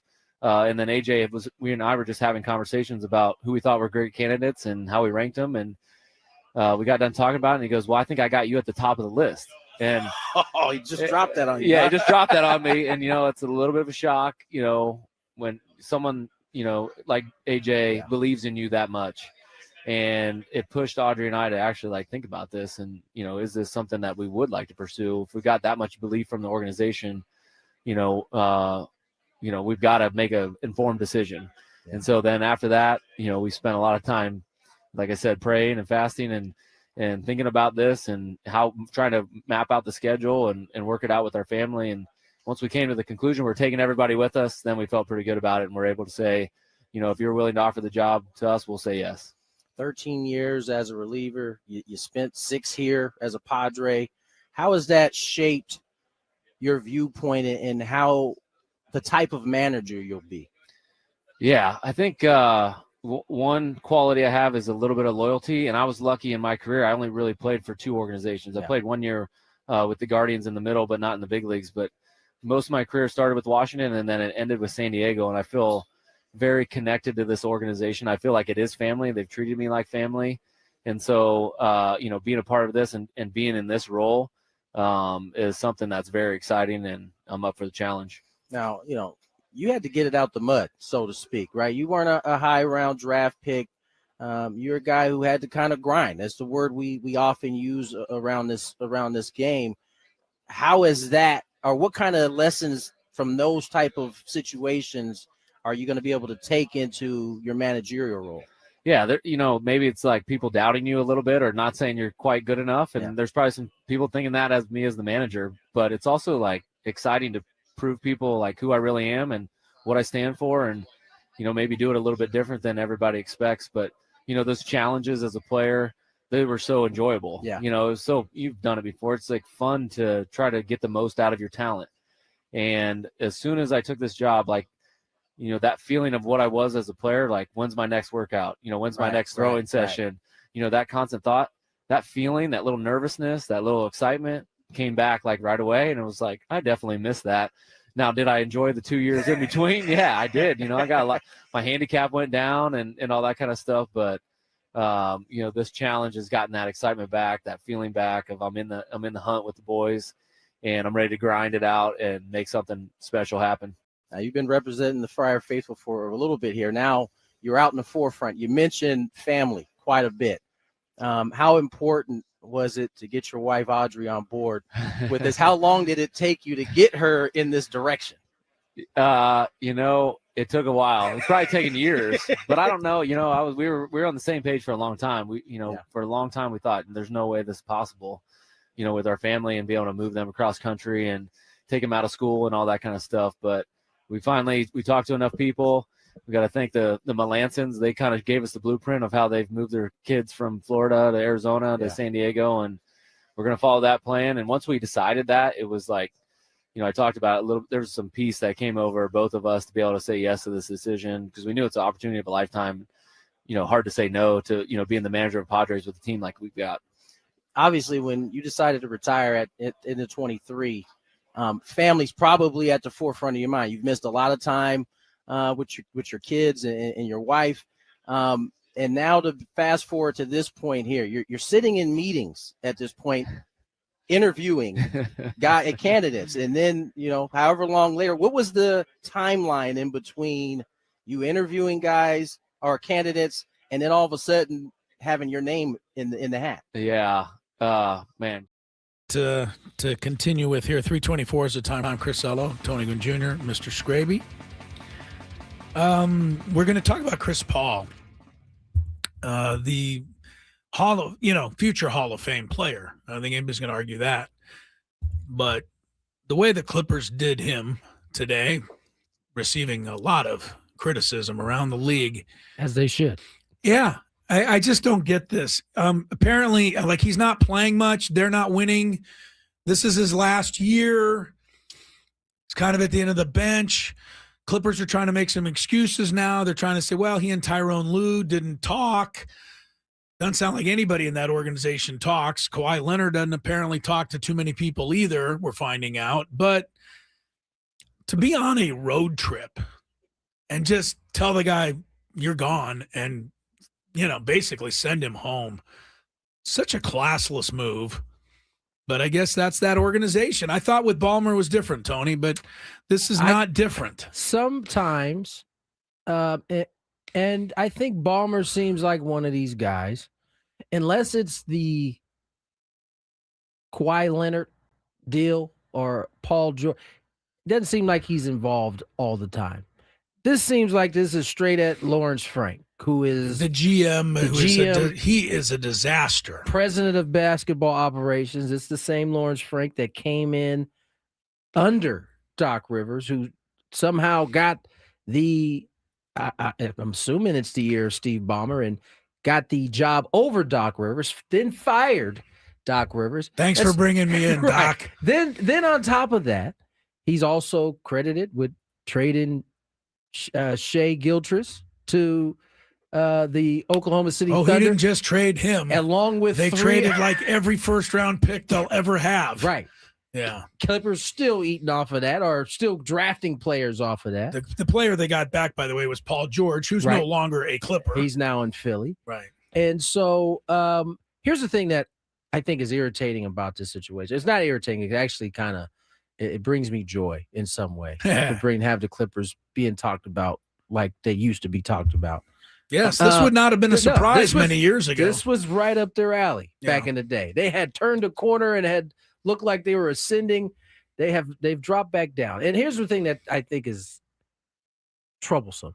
Chris Paul throughout, at least I'm not even in basketball circles, but the one thing you know about Chris Paul is he's going to be vocal and he's going to challenge teammates, coaches, front offices if he deems necessary to be better. And you knew that. It's everywhere he's gone, no matter whether you like Chris Paul or you dislike him, he has made every organization better than they were when he got there. We're talking OKC. He went there. They sent him there to basically rot. Next thing you know, OKC is making the playoffs. He goes to San Antonio. They end up like just missing the playoffs, and they had no business really being there. And it's been like that his whole career. So to sign a guy like that, understanding it's the last year of his, it's like a farewell tour, basically. Yeah. They didn't seem to like him challenging some of the things he saw. Clearly, there's a lot to challenge there. They're underperforming, and that includes Ty Lue. They apparently weren't on talking terms, and they say it was becoming a distraction. I think it's just a scapegoat, really. This team is woefully underperforming where they were expected to be. This was supposed to be one of the top teams in the Western Conference. They took Denver to the 7th game of the first round last year. It was a hell of a game. They got eliminated, but with Kawhi. Denver also was probably the Denver almost beat OKC. Right. Yeah. So that's how close the Clippers might have been last year. I hated to hear, if you want to hear more about the Clippers and people, berating them, Stephen A. Smith had one of his, top-notch ones today. Yeah. But in it, he included Kawhi. And I don't want to hear it because I love Kawhi and I try to turn a deaf ear to this.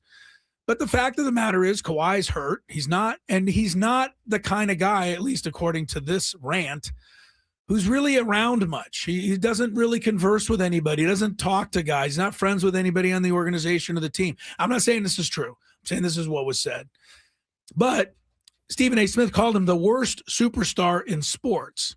Might be a little harsh. To be fair, Stephen A. has always had a thing for Kawhi? A thing for Kawhi. Okay, good. And so because I don't want to believe any of this because I like Kawhi, a great deal. It's not to say, and listening to the dudes who have played with him, he clearly mixes it up. Now, I don't know that Kawhi's ever been the type of superstar that not a he doesn't talk a lot. He doesn't even want to be in front of the camera. He didn't talk when he was here. And guess what? You knew that also when you went out and signed him to the long deal. Yeah. So why are you trying to act like this is, that's Stephen A's thing. That's not really what this is about. But Lawrence Franks has brought the Clippers to the front page for all the wrong reasons. Does Chris Paul now just have to slink embarrassingly into a retirement? Does he try to latch on with one last team here before, you know what I mean? This is a really uncomfortable spot for him to be in. That's the thing, is that you thought the Clippers was a good spot because that was the guy who helped elevate their organization away from the nonsense that it was known for. Yes, he was one of the first guys there that made them legit. And I think this is part of the reason, and that all happened because David Stern vetoed the trade to the Lakers. It would have turned his career in a completely different way, but that's neither here or there.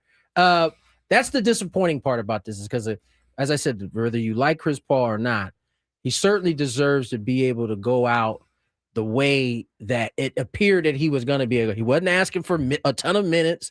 He just wanted to be a part of the team. And you seem to not be able to deal with, everything that comes with that. And I think it's just one. The tough part for Chris is there has to be a fit somewhere where he's not a distraction. I'll tell you where I'd go if I was him. I'd call OKC again and say, give me the 12th spot. Let me just sit down there and watch these guys play. I think it'd be a good way to go out. I mean, that's the thing. It's going to be, I hope he gets to land someplace where he can finish it out the way he wants. I really do. Yeah. Bad move by the Clippers. They look really bad on this one. I think Steve Ballmer has looked bad all year. I mean, there's been you go back to the Kawhi thing. Year for old Ballmer. Has not. I don't know that it's hurt his him. pockets, but certainly from an optics standpoint, it hasn't been good. Yeah, he's really making me look good because I was the one that went, hey, we got to get Ballmer to own the Padres. Well, that was a good idea before. I still think, despite all of that, you still like that idea? Okay, he got a lot of money, and he likes to spin. He wants to win. We can deal with the other he stuff. Wants to spend, he likes to win, but I don't like it when owners get on the field with the microphone and jump around and cheer. I could do without that part too. Here we go. Bye. Like, it was cool the first couple times we saw him. I'd go, but then afterwards, all right, man, that's enough. You're making too much money to be. I think if he owns a team, you can just have him sit up with you and Jesse, and he can wave the star whenever a good play. He'd love that.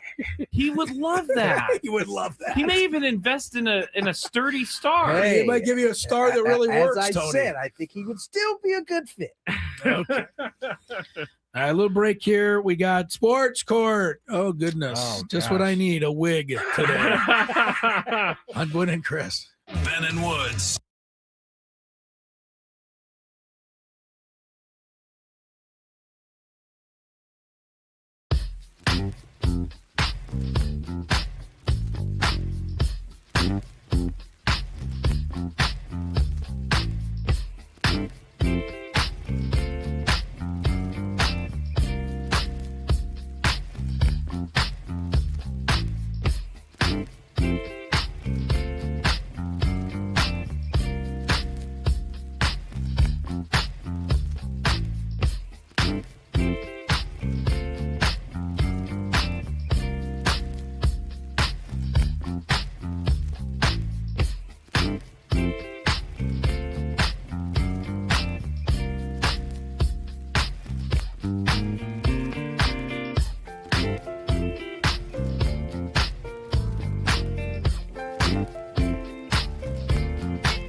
Order!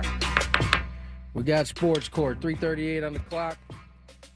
TG. Can you imagine the judge readjusting his wig up there? Hang on. Got to get my wig adjusted. Okay. Bailiff, you may proceed. I'm sorry. Tony Gwynn Jr., Chris Cello, and Matt Skraby with the spectacles on. 3:39 on the clock. We got a Sports Court coming your way. Do we have some traffic? We do have some traffic. Sports Court today is only one sports story. So we may need. So it's just court today. It's court, but there is one sports story that has to do with Little League that I think is going to be fun. Okay. But first, before we go to traffic, Tony, this hour is brought to you by Mission Fed. From first accounts to big life moments, Mission Fed can help. Saving shouldn't be stressful. Mission Fed makes it easier with great rates on savings certificates and ultra money market accounts. Grow your money the smart way. Check the latest rates and open an account at missionfed.com. Membership and account criteria apply. I think if anybody's watching on YouTube right now, my headset is stuck in my wig. It is. I'm looking at it right now. I cannot get it out of there. Okay, let's go to traffic and see if Chris can fix it. From the 855 Get Ross Traffic Center, protecting San Diego after accidents or injury, here's Kelly Danick. Got a few problems here. Northbound 5 at Carmel Valley Road. Collision over to the right shoulder. A couple vehicles involved. Also an accident on the Camino del Norte on-ramp to northbound 15. And reports about crash involving a couple vehicles on the Bradley Avenue off-ramp, northbound 67. I'm Kelly Danick with Gwynn and Chris, San Diego's #1 sports station, 97.3 The Fan. Do you have a sports issue, San Diego? Do you need a third party to make a decision? The guys have put on their robes and picked up their gavels. All rise. Here comes the judge. Gwynn and Chris Sports Court starts now on 97.3 The Fan. All right. We're going to get into it here in just a second. If you love Mediterranean food, try Spiro's for authentic Mediterranean cuisine in Coronado or La Jolla. For dining or takeout options, visit spiroscuisine.com. Joseph says, I want Skraby to wear a wig too. We have determined that only the judges get the wigs. Nah, we have not determined that. We have determined, Joseph, if you'd like to send a wig in, Right, we only got two. Skraby. Nate was the one who sent That's us right. the wigs Well, back Joseph in the can day. get in on it. All right, let's get started. And what is it, Wednesday? So Chris is up first here. And this one is kind of crazy. I found this on Reddit. All of these were from Reddit, actually. I am on my Little Leagues board, and mostly we just make decisions that don't carry much weight. But we had an incident which got the board into a huge argument. I am not the president, but the president is one of those guys who doesn't have a kid on any team, but somehow is the president. My favorites. Yes, we are in a small town. Here's the thing. During a game between 12-year-olds, a pitcher hit 3 kids with a pitch in the first 3 innings. I don't think it was on purpose. The mom of one of the kids hit by a pitch went nuts, started screaming the pitcher is trying to hurt her kid. Her son was also the opposing pitcher. When that original kid came up to bat, the mom screamed, "Throw it at him!" Oh, my Lord. So her kid did and hit the kid in the head. All hell broke loose. And long story short, the president is the only one not in favor of banning the mom and her kid from this Little League. The guy with no kids? The guy with no kids. So he said it was too heavy-handed of a punishment. He thinks that should be shorter than a lifetime ban. Chris, you're up first. Does this qualify for a lifetime ban from our Little League? Yes, everybody out of my courtroom. I'm going to lunch. That was the easiest one of the year. What? Get this lady out of here, Oh, okay. please. All Go right. play in another league if you don't like this. If you don't like our ruling, I hate parents. You drive Oh, me my crazy. gosh. You just do. Sorry, Um, can't put up with that stuff. So I think the question is lifetime ban. and again, these are what 12-year-old kids. This was a 12-year-old game. Yeah, lifetime ban. The kids are only going to be in Little League for another couple of years. Let's say You're not going to try to get them back in Little League next year. You know what I mean? Okay, So get her out of here. Before I play devil's advocate, Tony, what is your decision? She's got to go. The mother. Got to go. What about the kid? No. Both? I'm gonna assume the kid. Well, the kid's going to go with her. He's probably He's not going to gonna play in a league that she can't come to the game. I think she's got to go. I'm assuming that the kid took directions from his mother when he was like, "Throw at him." He's like, okay. Yeah, perfect. This is exactly what I wanted to do, Mom. I'm glad you're giving me the okay to do it. And then, thankfully, I assume that the young man who got hit in the head is okay. It didn't say anything about injuries. It just, So thankfully, anytime a baseball hits a kid in the head, you don't know what can happen. Yeah, true. And the fact, here's the other thing. And I get that everybody wasn't as privileged as me to be around baseball my whole life to kind of understand how it works. However, if you are freaking out because your child got hit in baseball, when you might not should attend those games. Yeah. Well, why don't you put him in football? See how that goes for you. Or go into basketball where I don't protect the players and don't call any fouls. My mom and dad came to many of my games, Little League, high school, and I'm sure there were things that they didn't like that made them uncomfortable. But there was a rule that my parents, and it wasn't my rule, it was their own rule. They never said a word at a game. Matter of fact, they tried to be as far away from the action if they would as have, possible. If they would have said a word, like if your dad stood up and yelled something, it would have been on whatever that year's version of TMZ was.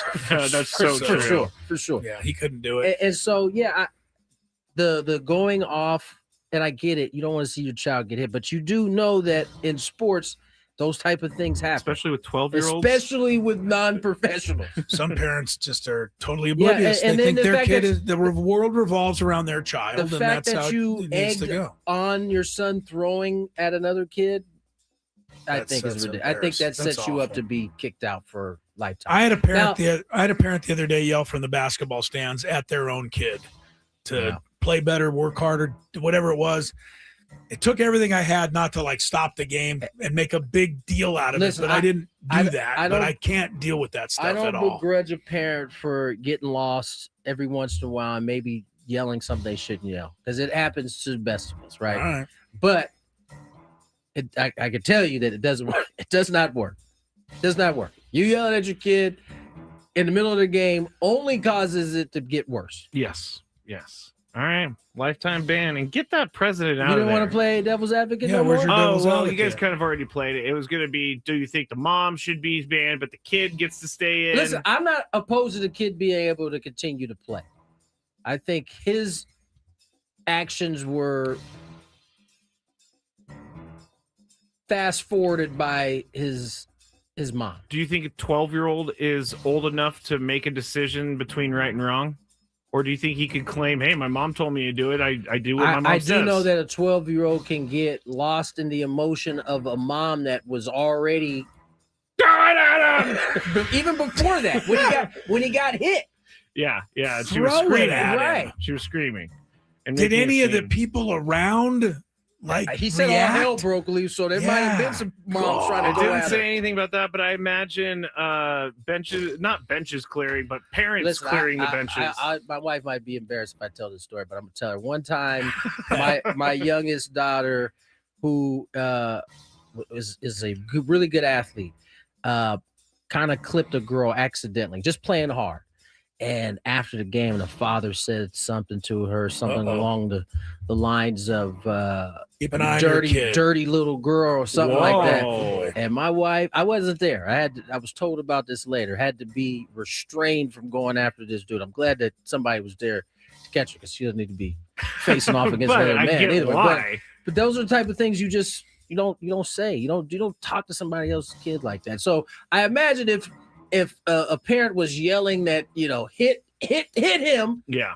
that's gonna cause some ruckus. I would like to go, and it's never going to happen. The simpler days of my little league youth, when my parents and their friends sat up in the And stands, just drank. probably drank out of a flask, barely knew the game was going on. Right. My mom, we had the Beverly Hills thing, so there were some parents that were known.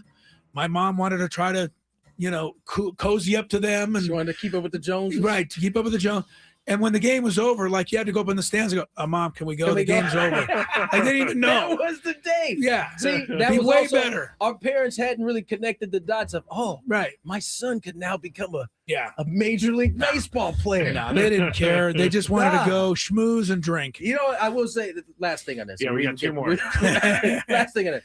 That was the era of kind of you're playing sports to get the actual life lessons out of them. You're Yeah, not yeah. actually playing to become a professional one day. Yeah, that's not. That's yeah. not where we are anymore. No more. I mean, I think people have actually forgot that sports actually has a lot of these lessons that help you in life.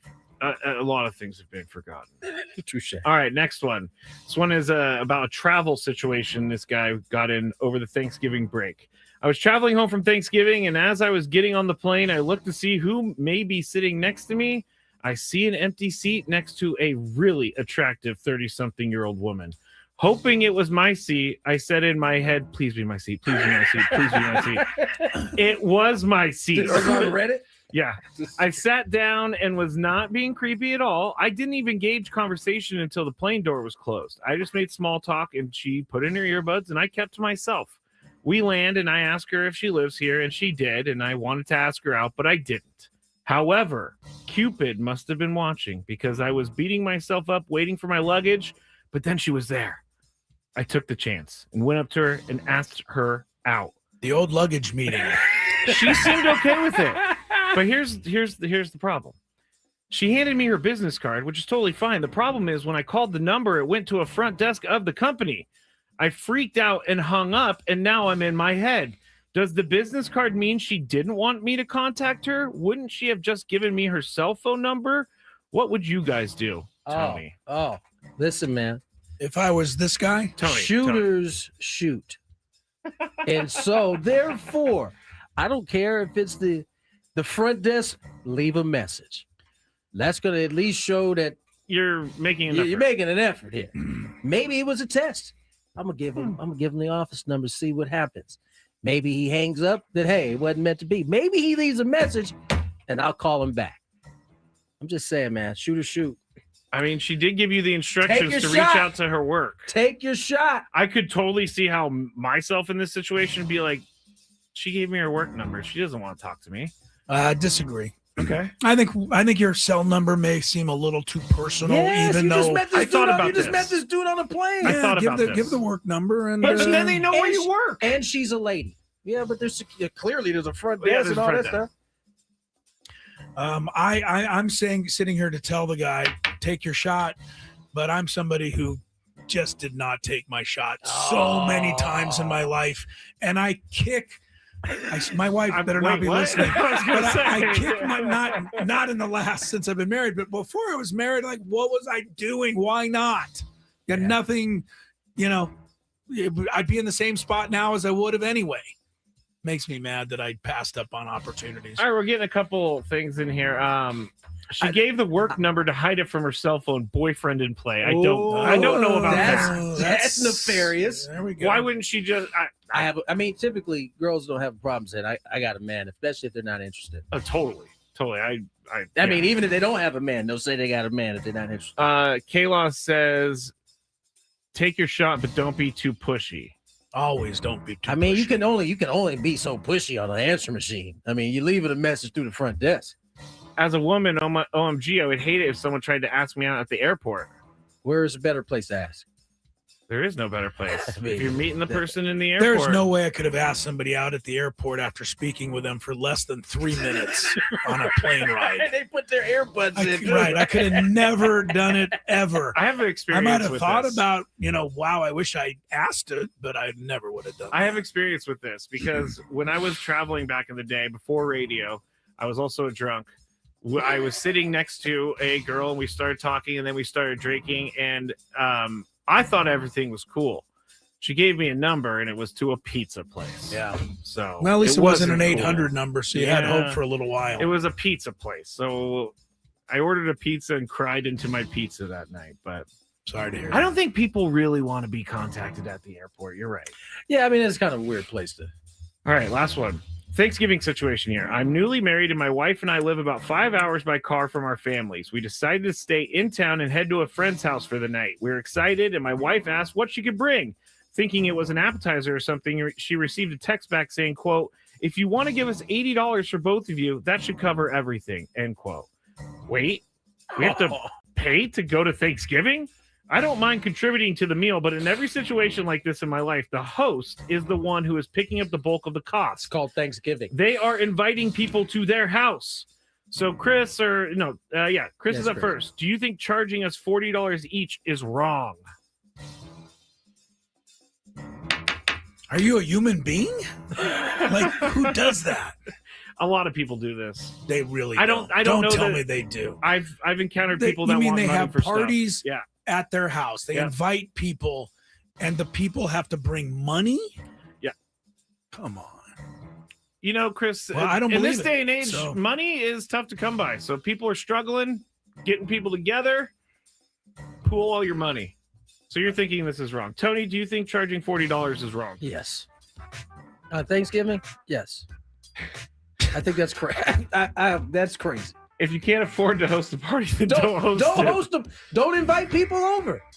That was a slick way to do it too, by the way. Somebody offered, "Hey, can I bring something by?" Yeah, you could just send $80. What? They are making money on this Thanksgiving because if let's say they tell that to like 5 people, that's $400, and then they're just pocketing the rest of the money after they buy the food. I don't know how These all popular. sound like good friends. This is bad. I don't know how popular this is going to be, but I don't care to go to a wedding and then you bring me out there for a money dance either. Sorry. A money dance? Where they go out and you got You're supposed to pin money on there while they're dancing. I haven't seen that. Well, I've heard of you it. will one day and you won't like it. All right, well, I'm just going to put a It's dollar like, leave bill. me in my seat. You know what I wanna go like out to there. do when people push me to donate? I give them the least amount possible. Chris versus the fans next, 833-288-0973.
Crisello, Tony Gwynn Jr., Matt Skraby. I think some of the Orsillo throat tea is having maybe an effect. I don't know.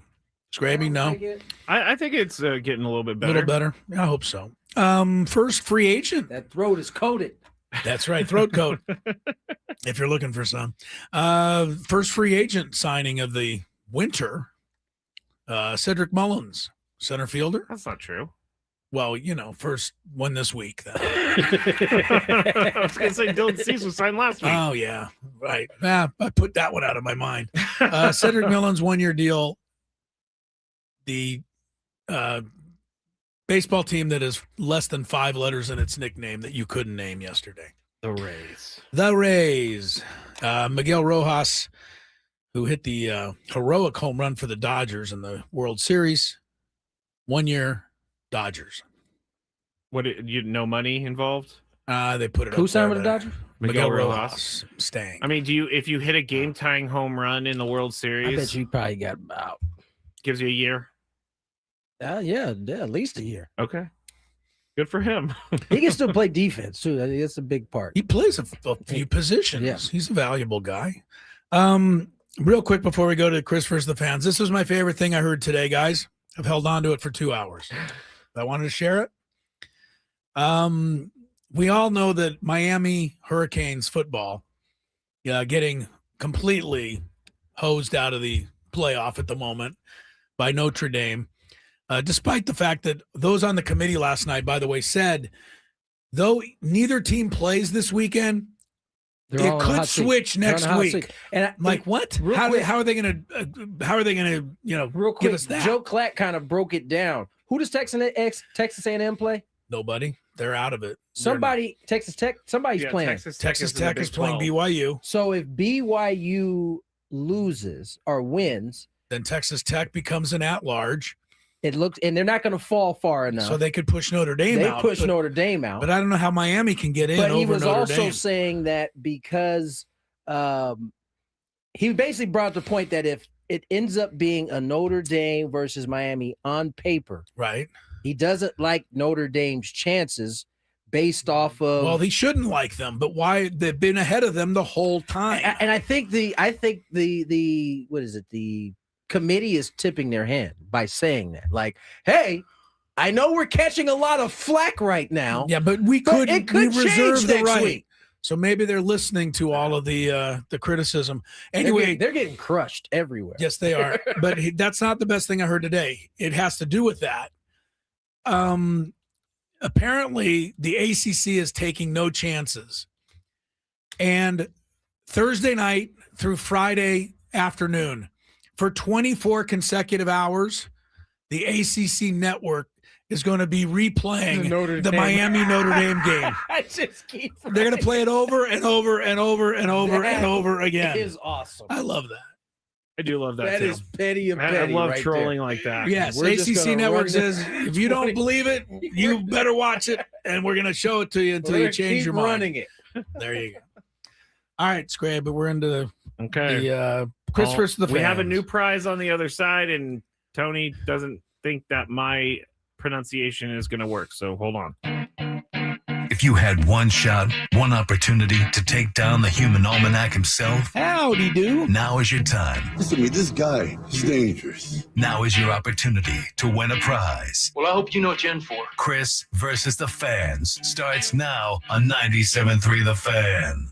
New prize alert, new prize alert, new prize alert. If you win Chris versus the fans, you will be qualified for a shot at the grand prize, 2 tickets to NKOTB or New Kids on the Block in Las Vegas on June 26th. Don't say like that was a good. Have you heard NTKOTB or whatever it is? No. No one's heard of I've that. heard of New Kids on the Block. Right, which is probably what you should be calling them. All right, everybody in the chat, if you've ever heard NTOKB, let me know. That's not what it was. NKOTB. Try again. NKOTB. You will win 2 tickets to them in Las Vegas on June 26th, a 2-night stay at Park MGM, and a $100 gas card if you're calling all blockheads, New Kids on the Block. I didn't know they called their fans blockheads, but I love it. Just announced 2026 dates for their Right Stuff Las Vegas residency at Dolby Live at Park MGM. Don't miss all your favorite hits live in Vegas with NKOTB. With it's written, Tony, February through October 2026. Tickets on sale now at Ticketmaster.com. So everything has to be like, we can't just say New Kids on the Block. You gotta. Yes.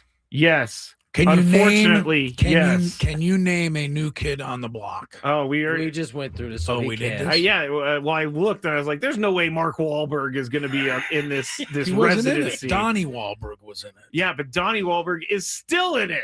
Well, okay. Wait, Mark Wahlberg wasn't in it? Yeah, he was a past member for a very short time. Apparently, He found his yes, niche. he went on to other things. He found his niche. Donnie never got away from it. All right. Well, you will be winning or qualifying for that spot. The rules: you have to make it through 3 questions. Each question will get more difficult. If you get the question right, you move on. If you get it wrong and Chris gets it right, you're eliminated. But if Chris gets it wrong, then you move on to the next question or you win. If you're a first-time player, let us know. Before you get into it, you'll get that question for free today. Let's go to our first contestant, Hector. Hello, Hector. Good afternoon, Carlos. Good afternoon. Good Welcome afternoon. to the show, Hector. Here we go. Hello, Hector. First question.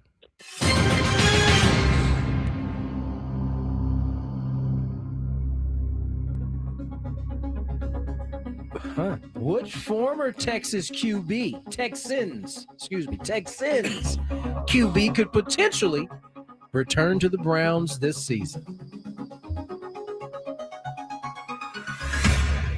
Can you cut out?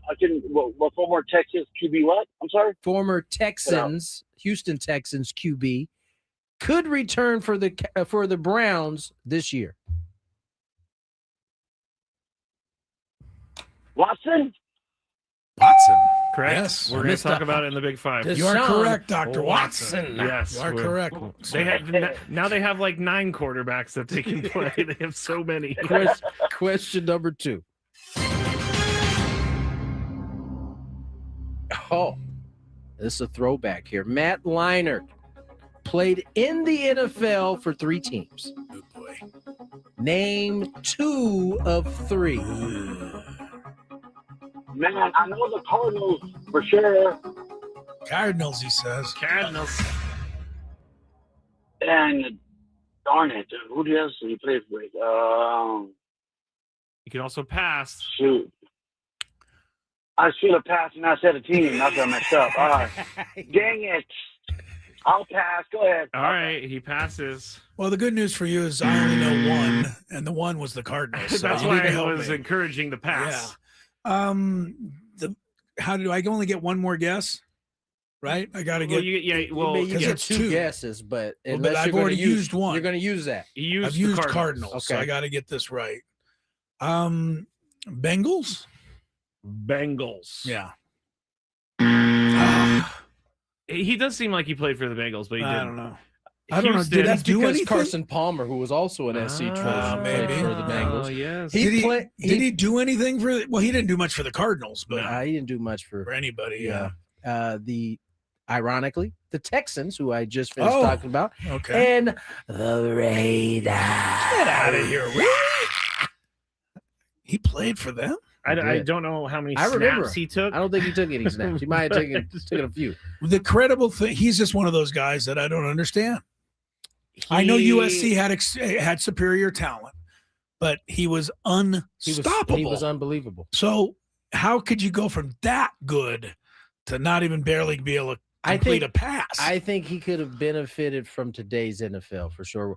There's less reading and anticipating, because they kind of set up the offenses to kind of just one read, boom. And that's one of the greatest college teams in history. It is. His USC team for 3-4 years there. He only played 2 games with the Raiders, and he didn't start either of those games. That was okay. Well, good for you, Hector. You're still alive. On to question number 3. Yeah. How about a Padre question? Tony Gwynn Sr. has Heard of him? played the most games in a Padre uniform. Who has the second spot? Second most games played by a Padre.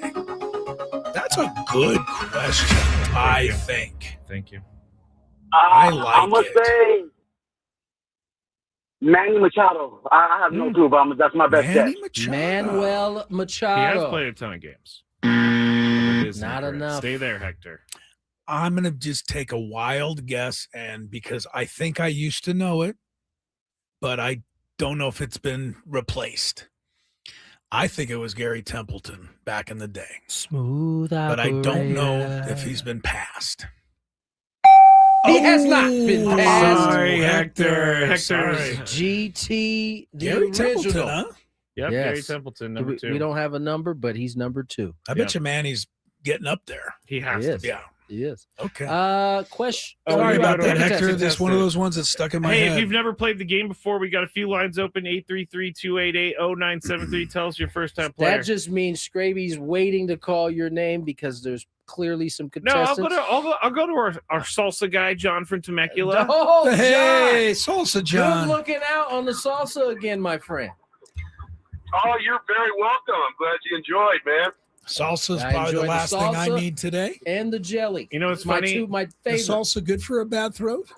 I can't I don't imagine. know, but I got to give you your salsa. It's still sitting in my pantry because you weren't here last week, so I took it home for you. He's been eating out of your. No, I haven't opened it. I haven't opened it. Over Thanksgiving, my brother-in-law was like, "I want to try some of this salsa." I'm like, "Dude, it's spicy." Oh. And he was like, "No, I can handle it." And he took like 3 bites, and he was like, "No, this is spicy. This is spicy." John, do you get excited when people are like, "Wow, this is hot"? Yeah, man, I do. Because, I mean, I make the bland stuff. I gave Adam a jar of the mild because I don't know Adam at all, really. He's a lightweight. Except You for did calling right. in. No, he And did I Titanic. figured, okay, I can't mess up with that. And I gave medium to most people. And I knew Paulie wanted to try the hot. Him and his wife liked it. But yeah, I know you can handle it, Skraby, and it is fun when people are like, "Oh yeah, I can handle that. Let me try that," and then whoops, it's fun. He was not having fun after those 3 chips. It's pretty unfair to say this because you shouldn't judge a book by the cover, but Adam looks like a mild salsa guy. But he's sorry, not, Adam. though. Sorry. He loves spicy food. Okay, does look like but a he looks mild like guy. a mild, guy. He That's does all. look like a mild sauce. That's fair. I'm All right. sorry, Adam. Well, next year I'll get Adam some spicier ones.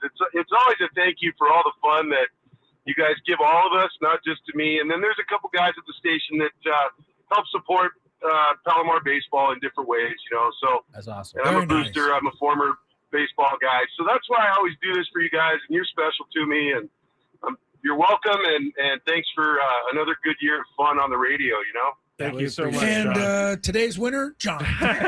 Real quick, Adam just texted me. He said, "I want the ghost pepper or at least hot. Mild is weak." Wow. Oh, listen to him Adam. popping on. I believe him. Well, Better be able to Adam back will it tell up. you that the flavor is definitely fantastic, but It is. I'll be down to the station again soon, Yes. and I'll bring Adam a little something. You let I he can hear me. I like it. Good. Yeah, All right. John. I told John he could come in one day and, We'd and love hang to. out with the We'd show. love to so have you, John. Here we go. First question. Everybody's like, "Can you get to the game and stop talking salsa?" Baker Mayfield was drafted by what team?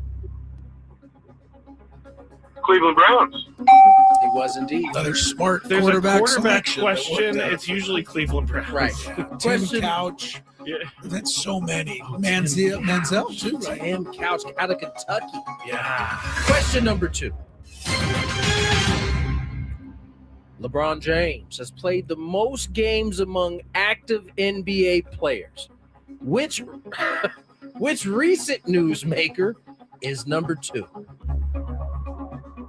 Recent newsmaker, as in today. It could be. Could be. Oh, okay. I'll take that as a hint and go with Chris Paul. That away, John. There you go. That's what you get for the free salsa right there. Question number 3. This is a good one right here. I love how Skraby is already putting the blame elsewhere on this question. Oh, According to thank you. Wikipedia, Yes, thank you. which NBA arena has the highest capacity? Yeah, that's a shot in the dark. Oh, boy. Okay. We'll go with... Boy, man. The Knicks still play at Madison Square Garden? They do. Yeah, there you go. I'm going to go with MSG. I have no idea. He's going with the Garden. The Garden is a tough one. Stay there, John. Hello. Yes. This is like, I don't know. I'm going to go the Bulls. I don't know. United Center. Oh, man. John, I just guessed it's my sorry. team. You gotta be kidding me. That's just my team. I knew it was a big arena. I didn't know it was a big arena.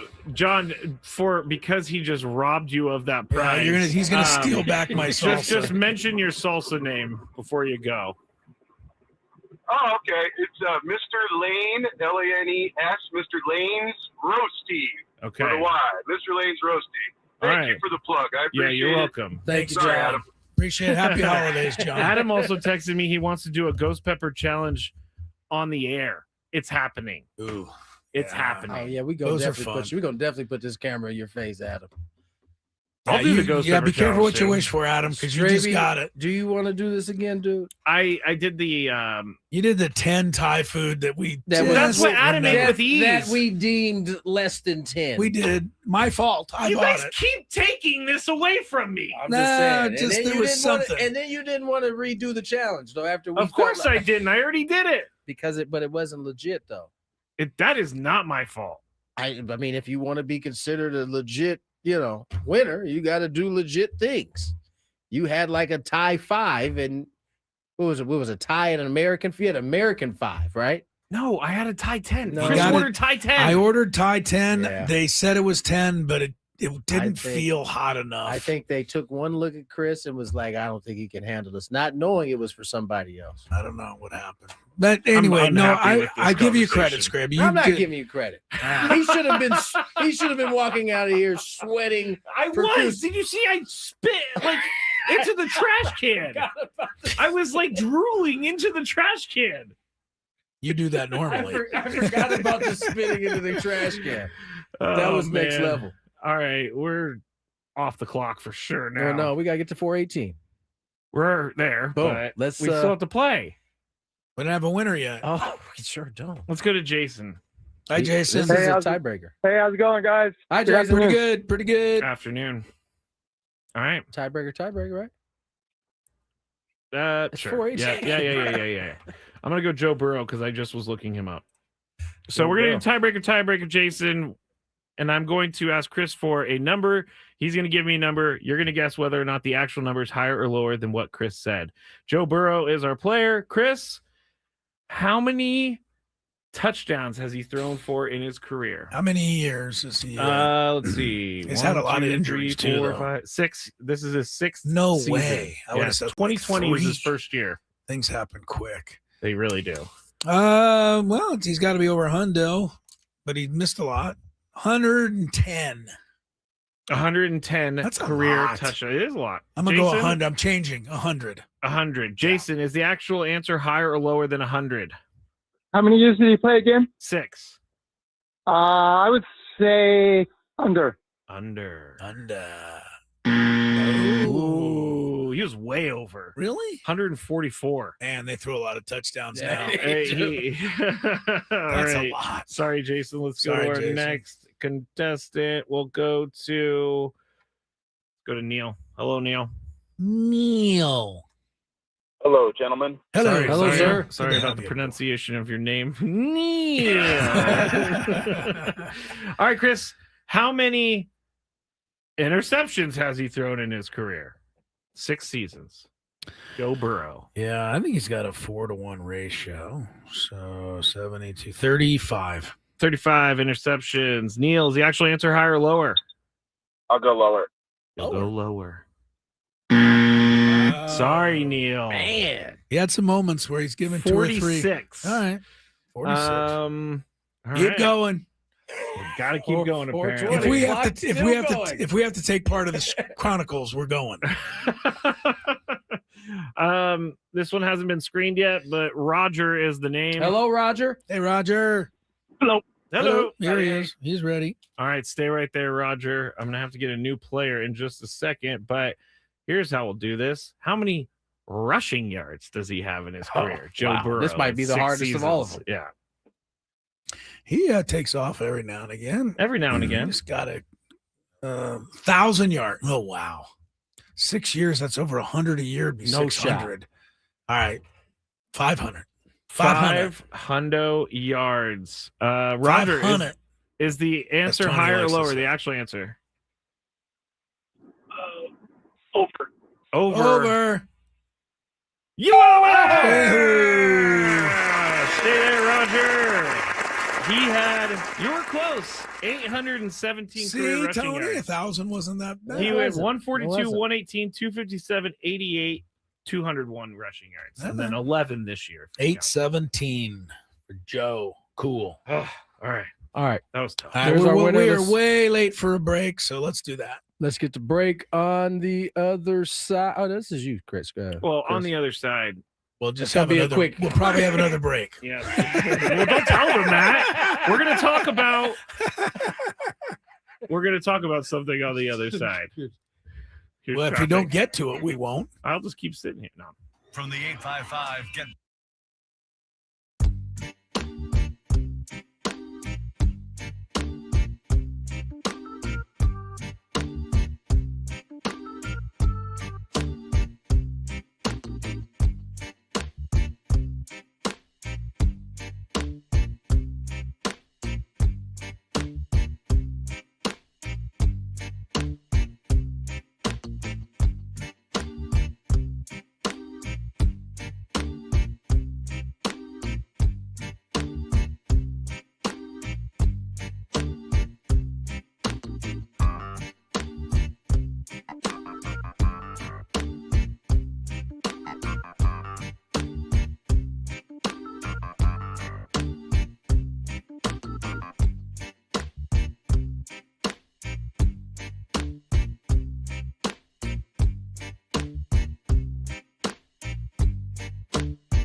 on duty, Short having a little conversation with important people outside the office.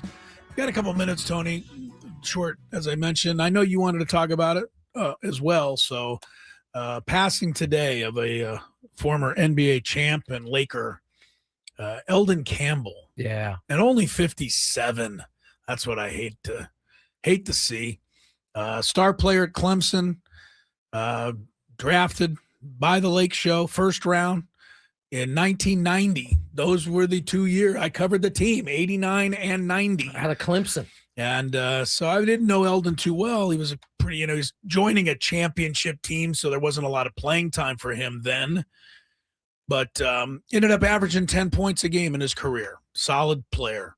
And born in Los Angeles and passes today at the age of 57. So quite saddened by that. Yeah. He did win an NBA title as a member of the Pistons team. Ironically, that against beat the Lakers. Yeah. Back in, what was that, 03 or 04? Something like that. But He really, actually, I hate to see stuff like that. yeah, no, it was sad. Obviously, Eldon Campbell was a guy on that Lakers team when I was a young lad, really falling in love with them. And he actually had his career year the year he was traded to Charlotte. He had his best year the following year after being traded away from Lakers. But it was sad to see that today. It was He averaged double figures pretty much throughout his career, always Yeah. 15 points, something like that. Big center. And what I recall about Eldon is his rookie year in the 91 final against the Bulls. At the end of the series, the Lakers had a couple of big injuries. I think Worthy couldn't play. And Magic couldn't play. Byron Scott, whoever it was, Magic. But Eldon Campbell started like one of those last games and played great. Yeah. And kept them in the game. Game that the Bulls. You know what would I end up- remember about Eldon? Is he never fouled anybody in his life. According to him. According to him. Well, you know who he learned that from? Who's that? Kareem. Yeah, he came up under Kareem. Kareem never fouled anyone either. So I bet you that's where Eldon got that Yeah, from. that was sad news to see. I think I saw it from actually Cedric Ceballos had posted it. And still no word out on what the cause of death was, but nonetheless sad. 57, far too soon. All right, let's get to break. On the other side, we have ourselves a big five. You will never believe what John Fisher said at the owner of the A's. By the way, at the groundbreaking yesterday. Did you see the makeup of their stadium? Yeah, I saw. They can build a model. Let's see him build the actual So stadium. you don't think the stadium's going to look like the model? Nothing that guy has his hands in. I think that there's Fair going to be enough. cost problems, and he's going to be like, ditch the roof. What's We're gonna playing outside? Let them play at 115. What's going to win out, John Fisher or Las Vegas? I mean, Las Vegas does things up. That's Las They Vegas. is gonna win do, out. but John Fisher, I think, is already focused on the wrong thing, and I'll tell you why. All right, more Gwynn and Chris on the other side. Gwynn and Chris on the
Baby Chronicles coming up at 6 this evening. I'll have a good hour of entertainment for you there. Or Yes. will you have a good hour? Oh no, I had a great hour last night. I don't want to Lane Kiffin your introduction here. And No, it's all good. Be You were lying able to to get through it everybody. yesterday? Yeah, I actually had more to talk about than I thought. A lot of it surrounded around Devin Williams and his contract of 3 years, $51 million. And I asked the question, he had his worst year of his career. How does he get paid like all-star closer? I mean, look at his worst year of his career, though. Like, look at the 18 number. saves, 4-point He something wasn't, ERA. he wasn't closing all year long. He wasn't. You're right. No, he but lost he his lost the job. job. Yeah. But you know they don't rate it off of last year. Look at Dylan Cease. They rate it after Fantastic for point. all of your And, they take and into the account. same goes for a guy who's done nothing and then has a big year. They get penalized as much. Teams aren't willing to. That's why you see a dude sign a 1-year deal after a phenomenal last season, whereas other seasons were good. Teams, they want to see it multiple I don't know that I think that happens as much as the other, though. Because I do recall guys that are come out of nowhere. Name them. Name him, Name Chris. He's on my side. I should help him. Yeah, help me. Both of y'all, What are you looking for? I'm looking Guys for a who- mediocre player who Right. has one great year and then signs for a lot of money. 'Cause Oh, my people gosh. say he In figured it base- out. in baseball. In Yeah. baseball. Mediocre year? I was going to say No, Anthony Rendon. He said he was No, mediocre no. and then had a phenomenal year. Anthony going, Rendon. Nah. Mediocre. Go look at his numbers, bro. He was Okay, what pretty I'm good. saying is after he signed his contract. That's not what he's saying. Okay, I'm not understanding. Okay, so I'm saying there's a normal player who's kind of a bench guy, 10th man. 1 year, he hits 40 home runs, drives in Gotcha. 100. Okay. Now he's a free agent, Okay. and somebody pays him for the 40 home runs, not for the I don't even 10th know man how to, that he was. I don't even know how to. It's hard to look that that up. up. that's but- part of the reason why I said Yeah, name right. You're him. good. Yeah. I won't be able to find one, but by golly, it exists, Tony. Fair enough. All right, Tyler has a good one. Who we got? Profar. yeah, he made a little more money than he had been. Not bad. Time out. Thank you, Time out. Tyler. The 1 year that he had really good. He had a 1-year offer to the Rockies, and then he went there. He got released, and then he did it again. The last year he was with the Padres. But the Braves paid him for that one great year, not for the previous Profar. And I will say that Profar, when he did play last year, he wasn't bad. He didn't do bad He was last year. good. Had a pretty Yeah. good season. Yeah, So- it was just we didn't hear Okay, much about I it. give you Profar. Thank you. Yes. You We said got name one. one, and I didn't name any, but Tyler Yeah.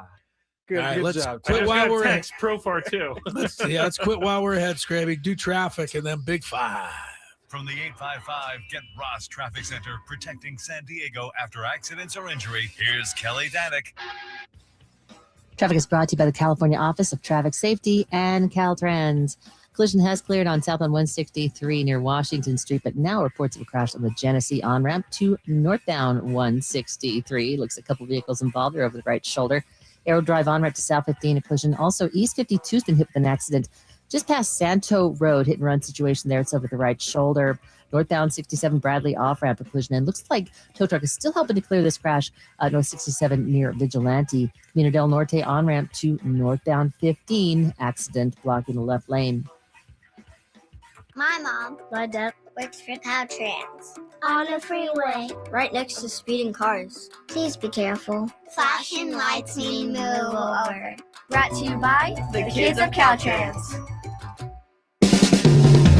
It's that time of the show when we check on the latest in sports. Only the most important topics and questions are brought to light. Stop what you're doing and listen. These news stories will astound and amaze you.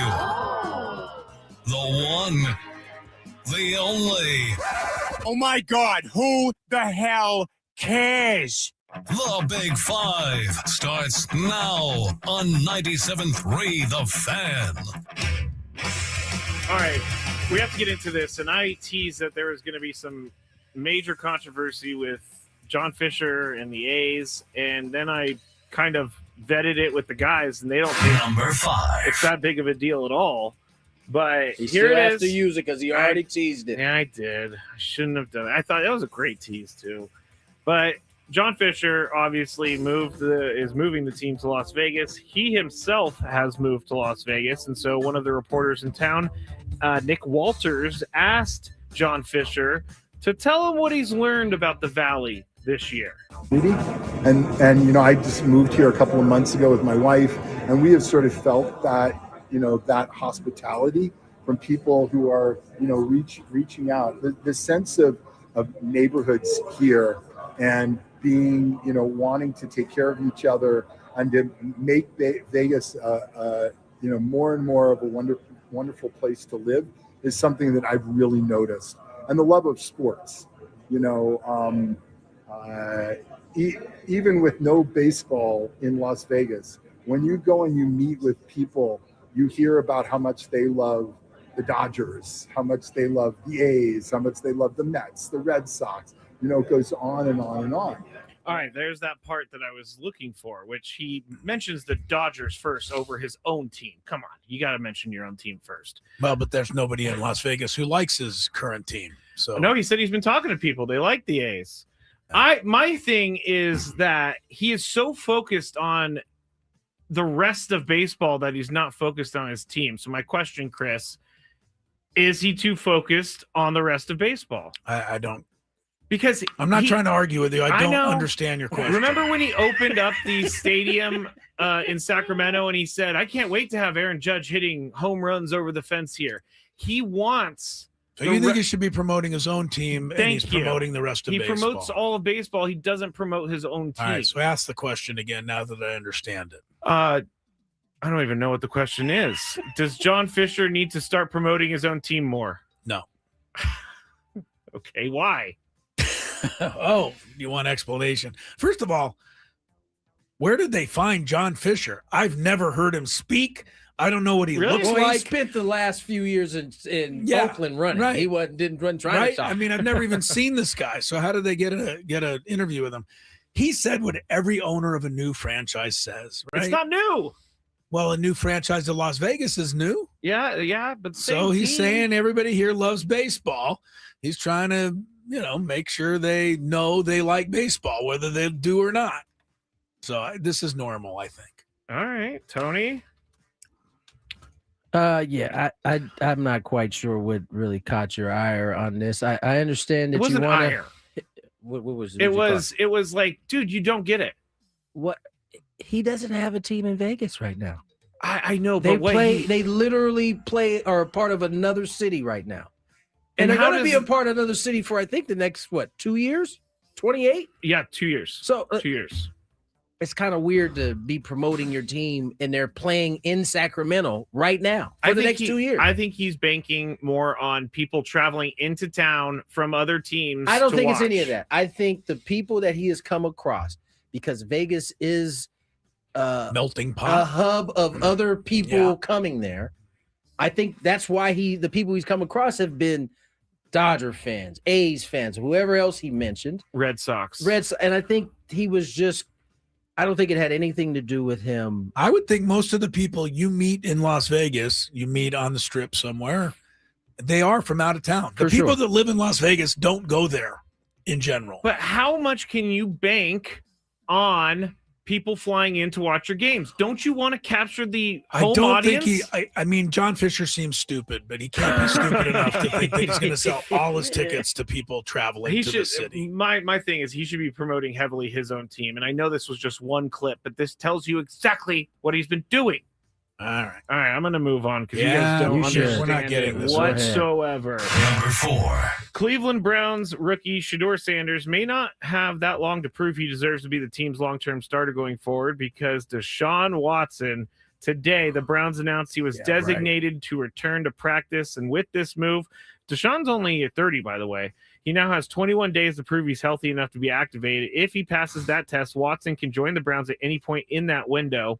Things could be trending in that direction, especially after Watson was spotted throwing at practice today. Tony, does Deshaun Watson play his next down for the Browns? I don't think so. I mean, they already jumped out the window and signed him to the fully guaranteed deal. Yeah. When no one else seemed like they would be willing to do that. And they've had to endure the criticism that has come with every poor throw, every retorn Achilles. Like, at this point, I would think it'd be silly to running back out there. I do. You've already moved towards the future. It's not worth it at this point to take all of the arrows that will be coming at you. Find out what you got in Shedeur, and if it's not what you think it needs to be, you can reset. Your team is bad. You get another high pick. Go from there.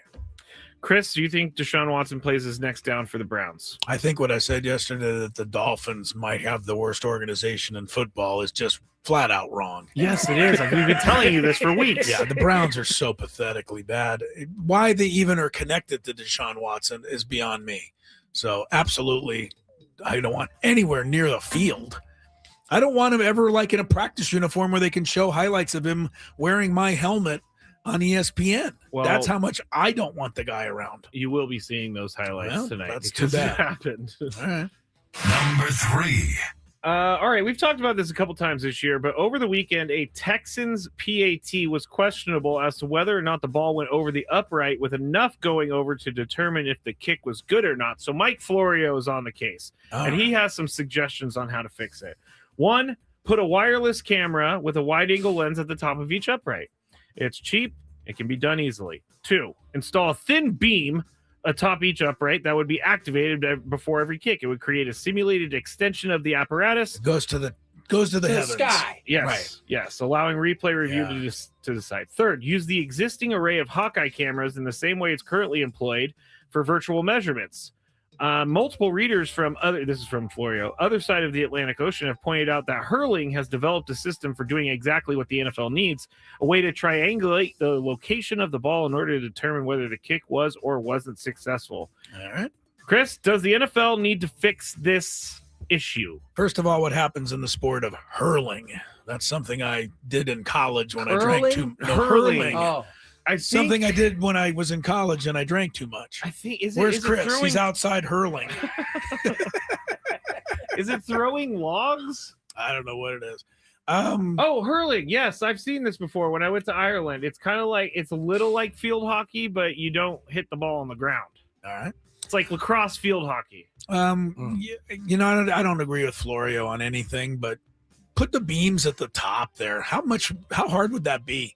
That kick was not good. I agree. I looked at it as many times as I could, and it decided the game because instead of being up by 4, they should have been up by 3, which means the Colts could have tied it with a field goal. It changed the whole outcome of that game. I don't think you can afford to miss those. And these kickers do kick it way over the top of those posts now. So, yeah, I think you got to do it. Something. I think you have to do it before this Super Bowl. I think you got to do it this week. We'll wait around. Because games are going to be cost, or we're going to see a game go that was the a other way big deal. because I of mean, it. Houston is now back in the race. Indy's lead is back tied. Yep. Right? That's a 2-game swing. It was. On that one extra point, maybe. Tony, does the NFL need to fix this? yes. Put the beams, as Chris said, straight up.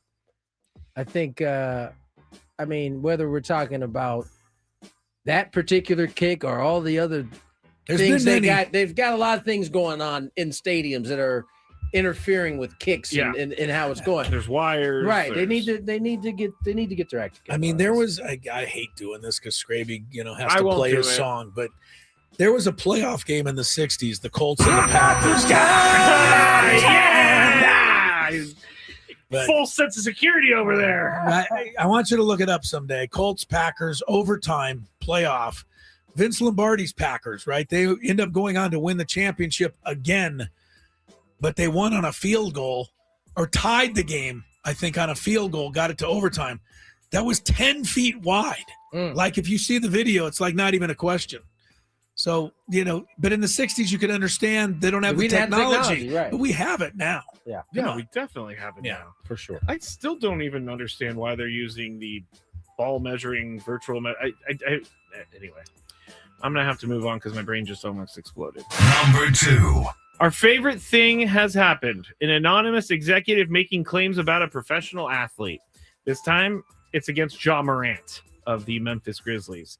ESPN reported the anonymous executive from the East said, quote, the combination of pain in the ass, injury prone, not that good anymore, and big contract is a bad one. He also added that he wouldn't want Morant on his roster regardless of salary. Went on to say Morant is only 26, but some talent evaluators around the league believe that his best years have already passed. Those skeptics compare Morant to, sorry guys that you're involved in this, Derrick Rose and John Wall. Smaller guys who relied heavily on spectacular athleticism that was sapped by injury, shortening their stints as superstars, end quote. That is from the anonymous East executive. Tony, if you were an NBA GM and this version of Ja Morant was available, would you bring him in? Yes. Because as I said, Ja Morant's 25 years old. And he's got some growing up to do. Listen, I have said he needs to grow up and he needs to be more professional. But what I can't stand for are these NBA execs that are anonymous. And I assume partly anonymous because you might have to trade for him at some point and have him on your team. Or because you forgot to draft Ja Morant. Right. I hate that. Like, I am not a fan of GMs because these are all executives that have a say in whether this guy ends up on their roster, are popping off but don't want to put their name on it. You know, I think that's malarkey. But I would bring him on. I think Josh, to me, when you watch him, he seems like he doesn't want to be there. And that just could mean a change of scenery. We've seen athletes all the time get out of a place they're unhappy and then, get back to what they were. But he's got some growing up to do. Whether it happens in Memphis or not, I'm not sure. But, yeah, if I was a GM, I'd take a chance on him at that age. Heck, yeah. Chris, would you take a chance on Ja Morant if you're an NBA GM? My normal answer here is no. I can, pass because he's got too much baggage. But on this one, I agree with Tony. I think there's a way to, help this guy grow up a little bit, surround him with the right people. And he hasn't proven to me yet that he can't get the job done. Because when he was doing it a couple of years ago, pretty much unstoppable. He was, before pretty much unstoppable. Before the whole he's hiding to have guns in social media, he was the face along with who else was it? Oh, along with Ant. It was those two guys. And Zion. I've seen Zion. Yeah. And so, I'm not giving up on Ja yet if he's able to grow up, and I would, for the right price. Not even for the right price. I just think that once the clock hits 26, 27, it's going to be like, ding, ding. I think the Bulls, I always think of my team, but they need a star player. They could use that. I would take a shot there. Number one. All right, quickly. Ole Miss defensive tackle John Seaton put out a TikTok today, referencing nobody in particular. It's on the YouTube if you would like to see it later. But he's from Ole Miss? Yes, he's an Ole Miss defensive tackle. So he wouldn't be having anything to do with, what is it? Oh, you'll see. Archie Manning or somebody like that? Here's his he went to Ole Miss. Here's his TikTok about this whole situation. All right, guys, bring it up. Great job this year. Amazing season. The best we've ever had. Moving forward to next year. Oh, that's me. Hold on. Hello? Bye. What's up, man? How we living? You said how much? All right, guys. You know what? I mean, you understand, right? And he just walks off, throws the hat on the ground, and made a pretty funny video. Fair for him to do, I think. I think it's fair for him to do as well, but... He's a player? Yeah. Okay, yeah. Yeah, he was on the team. I don't have a problem with it. My question, Chris. Yes. Do you think Lane Kiffin cares at all? No. I don't think Lane Kiffin can do all the crap he does if he cared. If he actually thought a lot of it through, I think he would catch himself. It's hard to put us in his head, but yeah. And now the new stories today, basically, that everything he said to us and he said to your guy, what is it, Marty Davis or Marty Smith? Oh, Marty Smith, yeah. He's a liar. Lane Kiffin's a liar on top of everything else. So many thoughts to this. I know you defend him more. I'm not defending him on this one, but so many thoughts. Do we need to carry over? Yeah, we can carry over. Okay, carry over. Hopefully I can remember these thoughts. Okay, write them down right now. He's got them right now. Write them down right now. We'll carry over with some of the more Lane Kiffin conversation. He probably just loves that. The entire country has been talking about him for like a week. More with Gwynn and Chris, 97.3 The Fan.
5 o'clock.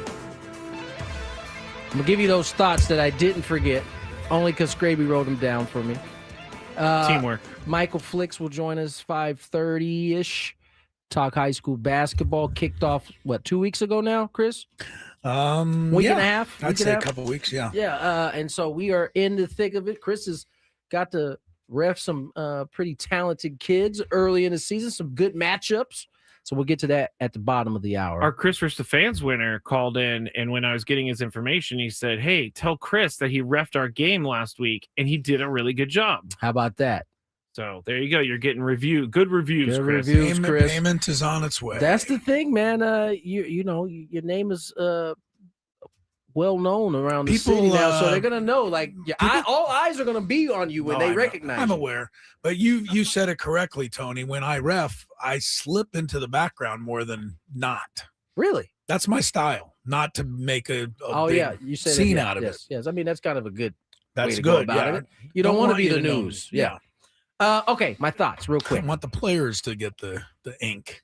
We were talking. What were we talking that last segment? It was the player who did the video of Lane Kiffin on his so I had a TikTok. couple questions, and I wasn't going to defend Lane. Are we okay if coaches start when a player leaves making TikTok videos when players bounce out? I think we're okay with it, assuming most coaches won't know how to do it. Right. And Skraby came with an actual pretty esteemed point here. Thank you. So they should be above the fray. They have to be above the fray. Coaches are leading and teaching these young men. They can't be stooping down to the level. Yes, coaches are doing a great job of teaching young men what's important in the world. They are. They set the trend on all of this. Just go get as much money and as much power as you can. And that's the lesson out there, people. The other point was Chris mentioned that he didn't think Kiffin cared, which is why he went and got the money. And it brought me back to something Chris said right after the baseball season, that at Mike Schilt's news that he retired, said he cared too much. Which is how you could leave the $4 million behind to go take less to. Because when you go home, it actually eats at you. At you. When Lane Kiffin goes home, he goes, "What's for dinner?" Like, Lane, you just pissed off. I'm hungry. You just pissed off a whole state. Yeah, I know. I built up an appetite. Yeah, but I'm really that. hungry. Yeah, that took a lot of energy. Yeah. I think certain people can do it. I've had roommates and people that I grew up with that I almost marveled at, that they were just able to kind of carry on through the world as if nothing was happening. Yeah. I wanted some of that because I no doubt was the kind of carried a little too much and thought about stuff too much. There's something to be said for it. There is a trade-off, though. Yes, I think there is. When you have the ability to just not care, right? You probably have that ability in all walks. And you probably leave a lot of people upset with you because you don't really notice it. For sure. Lane. I mean, he was like already kind of joking about the people that wanted to kill him at the Ole Miss airport. And he was talking about how it was so scary that people were booing him and giving him the finger, getting on the plane. By the way, and then how great it was when he got off the plane. Skraby got the chance to hear the Chris, it is brutal. I told you it was violent. I told you. I What do you had think it's an gonna be idea, like? but I did not know. Like how much if I had- security is he going to need when he runs on the field next year? He's going to need a ton. all I those would not have troopers been around him. surprised with the type of vitriol that was coming that somebody could have done something a lot worse. You know what I'm saying? Like that's how angry those people were as he was running to that. People take it running to pretty that personally. plane. Yeah, I for think sure. people also don't like that he just was like, I have no idea what I'm getting paid. I just told my agent to. I don't think they had And heard that's that just part. tell me and numbers. that's They just no hadn't way heard that's that. true. They hadn't heard that part. They hadn't heard that yet, that's but true. we've now Because he all had- heard it. We've all now heard it, and we know. Oh wow. So where do we go from here? We're fellas? gonna go to Joe Musgrove. Sorry, my brain just malfunctioned. We're at that point in the year where all of our brains are starting to Oh, malfunction you a little gonna bit. throw us in there too? At least my brain is Okay, starting to all right. malfunction a little bit. Starting to, you say. You did kind of run into that one. All already. right, fine. We did have Joe on. We didn't have Joe. Ben and Woods had Joe on this morning. And they kind of cornered him. And, Joe is an open book. That's the best part about Joe. He'll join any one of these shows anytime. We caught him on the way to a wedding a couple weeks ago. Yeah. But they did ask him about the ownership stuff. Is it a distraction for him at all? I don't know that it affects me a whole lot as a player. Obviously there's desires that you have as a player. You want an owner that's willing to spend money and put a good product on the field and take care of people in the organization and do the things that the best organizations do. But as a player, you have such a small time in the game that regardless of what scenario I'm in, I'm going to do everything I possibly can to win because this is the only chance I have. There's a lot of what ifs and things you can, hope for, but this is the reality of what I have and the time that I'm playing, and I got to make the most of it. And I think a lot of guys in the clubhouse have the same approach when it comes to, who owns the team. Obviously, there's a lot of things that we would love to see happen, but that's out of our control. And you still have to go out and try to compete with who you got on your team and how the organization's run. So I think that's more how you view it as a player. That's how you have to view it. Players that are totally concerned and consumed by all of this aren't doing their job in terms of getting themselves ready to play. And that's, you can like have a thought about it, I think, as Joe was kind of alluding to, but if your focus is on that, like every day, like, man, who's going to own the team? Man, I wonder who's going to own the team. Like, baseball's too hard to have your focus on things that you can't control at all. And one of the things you've taught me and us listening over the last several years is that we as fans or media people think about the game completely different than the thought processes going on in the locker room. And I try to keep that in mind now. Yeah. I mean, the players they're always worried about something different. Because we are, not only are we day to day, but we also can go back. Like, we can think about the yesterday's game and how it didn't go the right way. If tomorrow comes as a player and it gets to 105, 205, you're at the park and you pull up and you still are thinking about stewing about it yesterday, your day is done. You will not be able to mentally pull yourself together to do that part of getting yourself ready to play the game. So you think it's bad that I show up at my softball game on Wednesday and I remember my last at bat 3 weeks ago? 100%. Yeah. But I do. I do. It's not a good thing for you. Yeah. To have your mind thinking of the last negative thing that happened to you. Yes, I don't remember my last hit. I remember my last pop-up. I thought the last thing you did at softball was get kicked out of the game. Oh, hello. That might have been the last time. Hello.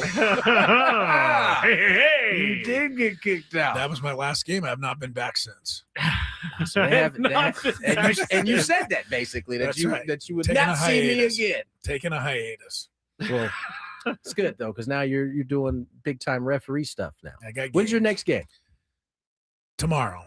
I'll be at I don't like to say where, but it's a good girls tournament. So if you know about there's a really good girls tournament every year, and it's tomorrow. I got 2 games up there tomorrow night. Good for you. Lovely. Yeah, it'll be fun. Hey, I can't ask any more questions. Aztecs in action tonight. We talked about it earlier. Was Utah Valley, right? Yeah. The Utah Wolves, Valley. the Wolverines. Wolverines. It was interesting. We talked about it at the beginning of the show and things that Brian Dutcher and his staff are trying to figure out. But I like almost everything Dutcher does. There's a reason he's successful. But here's what he did yesterday, Tony. He showed his guys film, not of this season, not of them playing. He showed film of the 2023 team that went to the Final Four and ultimately the championship game. But he did not show film from the NCAA tournament run of that team. He showed this team film of that team. Am I confusing you yet? Yes.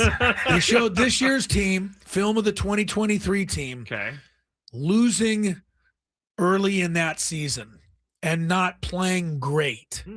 And that year, that 2023 team also played Troy and only beat them by 2 or 3 points. They beat UC Irvine that year by a last-second three-pointer. Right. That's right. They lost 2 games in the Hawaii tournament. They went and played St. Mary's early that year They lost and got to Arizona, whipped. and they lost to somebody else. Arkansas, the Sauce. They Sauce. blew the game. Lamont Butler dropped the ball or something. Right. That's right. But he showed them film of those struggles to say that team struggled. And that went to a national and championship. It turned out okay. Yeah. I like this. This is what Dutcher is, so good at. These are little, games that coaches play, but they work. For sure. As a player, you say, hey, look, man, I want to be part of something like that. We're capable of doing that. We just got to get our act together. It's a reminder that even these talented athletes at the collegiate level need those reminders sometimes. Yeah. They need an example to look at that was better than, or an example that they aspire to be like in some ways, right? So I would not surprise Dutch was able to kind of put something together and get these guys motivated. Hopefully. And I also got to credit our guy Ziegler because he knew about it. Like, reporters aren't always supposed to know all that stuff. He's got a pretty good rapport. He's got a good handle on that team, and it's really is a great job. As somebody who's covered teams before, I can tell you we are lucky to have Ziegler on that beat. All right, let's get to break. We've got no traffic, so you won't get that just yet. Yep, at the end. But we do have some more Joe Musgrove. Get some of that more on the other side.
Yeah, everything's feeling good, man. I mean, the year of not throwing competitively, did a lot of good for my body. I feel like I addressed a lot of little issues that I had that had been lingering, and the arm's feeling good. I'm back throwing, lifting, on a normal off-season progression.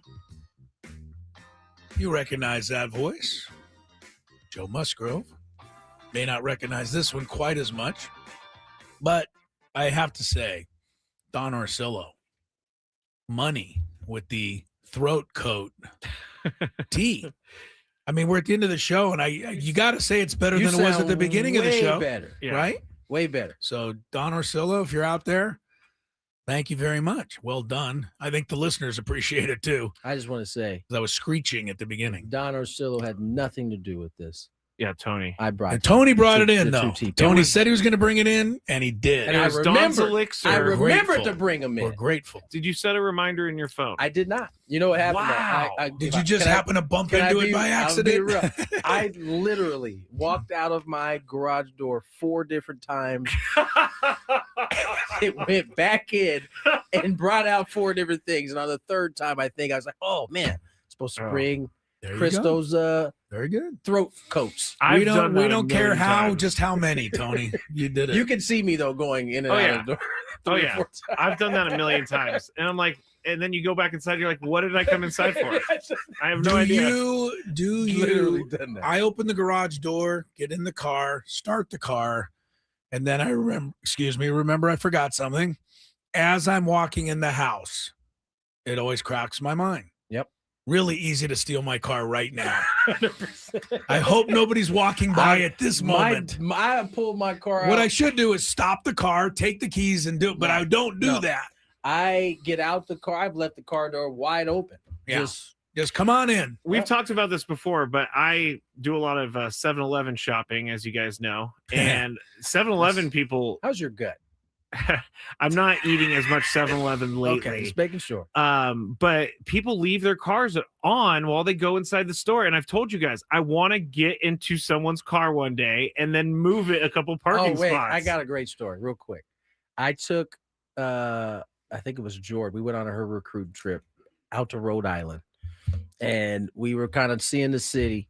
And we had a rental car. And the rental car happened to be like one of those everyday cars. Everybody was driving this bad boy. Yep. So we get out, we're walking on the beach, and we're coming back, and we get into the car, and it took about 10 seconds. Oh no!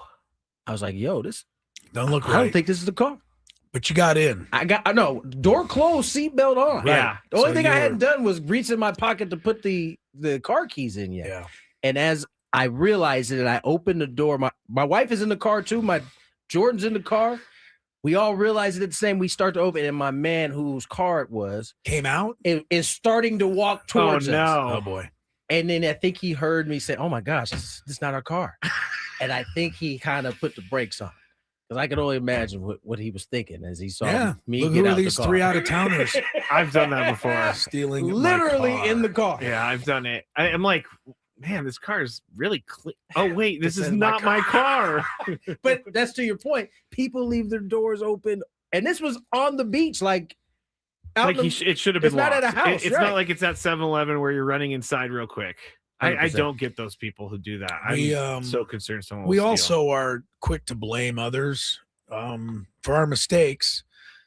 And on the same line of thinking, if you go into Costco or somewhere for a while, come out and walk up and down the aisle a couple times and realize you're not quite sure where you always also think, who stole my car?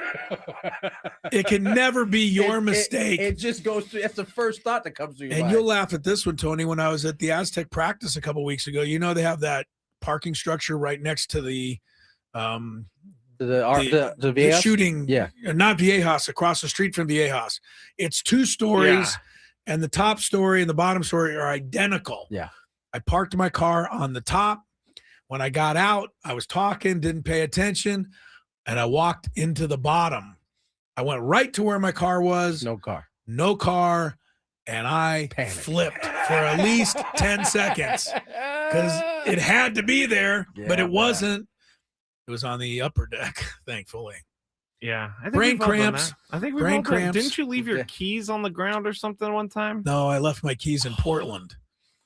And Oh, my that's wife had to come right. pick me up at 1 a.m. That's right. So you've lost your passport, or you He didn't forgot lose your it, he passport. forgot it, yeah. If you travel as much as we do, come on, you would have little I errors traveled like this. I was a United Platinum member. I traveled so much for like 4 years. I know what traveling is all about. Okay? United Platinum member, One huh? time, and I even screenshotted this, but I came home from Ireland and there was a big snowstorm in Philadelphia, only one flight left to the West Coast. And I put myself on that standby, and I was the number one because I was such a good member of You're United. platinum. So I was drunk at the time, and I walked by all the people in line. I go, "That's me," and just such a jerk because all those people, What a jerk. all those people had to stay in Philly for like 3 days. If Oh, I didn't get on that plane, I was stuck. They were dog cussing you underneath their breath. Well, they're like, "Who's this drunk guy who's at the That's top of me. the list?" That's me. I'm right here. People have been waiting at the airport for 2 days and you Seriously yelling. Seriously. Oh, wow. You're something else. That was drunk me. Drunk you. I'm not drunk anymore. I don't know that we should go back to Joe Musgrove now after that interruption. Okay. I feel bad. I'm actually going to play some of the Joe Musgrove on the Skraby show because I want to get into some of the other He things needs help getting through his hours. I didn't say that, but it's That's true. basically what he said. Basically what he said. No, I love hearing from Joe. You should. This hour brought to you by Mission Fed. Did we do that yet? No. No. Let's do that. From first accounts to big life moments, Mission Fed can help. Saving shouldn't be stressful. Mission Fed makes it easier with great rates on savings, certificates, and ultra money market accounts. Grow your money the smart way. Check the latest rates and open an account at missionfed.com. Membership and account criteria apply. I just realized, you guys think that my neighbor Ryan, I mentioned this guy a lot. He lives nearby. I see him all the time walking the dog. Good sports fan, listens to the show sometimes. But he told me last night, he said in our conversation, he thinks when I'm home, all I do is watch sports. And he just assumes that to do this show, that's what I'm doing 24/7. You're not doing that? And I assured him, no. Well, that's why I Liker tape of the sports games. over there. Yeah, right. Barely a fan. But I tape the games I want to see, and I watch them in shorter time so that I can involve myself in other things. The same thing goes for when we're on the air. You'd think we're just totally raptured in what we're talking about. You know what I've been doing the last 5 minutes? I can only imagine. Let me guess. I saw you locked it on your computer, so I I'm know locked you're doing in something. here. Let me guess. I'm not paying any attention to sports of any kind right now. Tony, these lists come up quite often during the baseball season because we, record some stuff. And so we sit here and Chris is like, "Did you know the hamburger from Montana was the best hamburger?" I remember that one. No. Okay. Is it hockey uniforms from 1972? No, it's not silly. It's something I talked about yesterday. My show, the one I told everybody to watch, Pluribus. I thought tomorrow night was the last episode 6. So I was excited because of how it's going to all wrap up, and I can't wait. So I was looking into what it, maybe try to find some little sneak peeks here.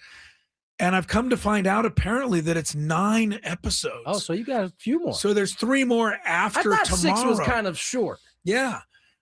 So, but Skraby, you're better on this than I am. The 6th episode has a name and a release date, title name. Yeah. The 7th, 8th, and 9th episodes just have release dates, but no title. They probably don't want to give anything away. Okay. That makes sense. But yes, apparently tomorrow night is not the last episode. Doesn't that make you excited? Yeah. I want to watch this as long as I can. Do you think they can drag it out 3 more episodes? I'm a little worried about that. Yeah. Because they're right at the point now where they're going to spill the big reveal in the episode tomorrow night. They're gonna give the big reveal. They and then have have to. 3 episodes to work with the big reveal. Yeah, they're going to have to give the big reveal. Okay. Tomorrow in the episode 6. All right. Skraby needs to watch it.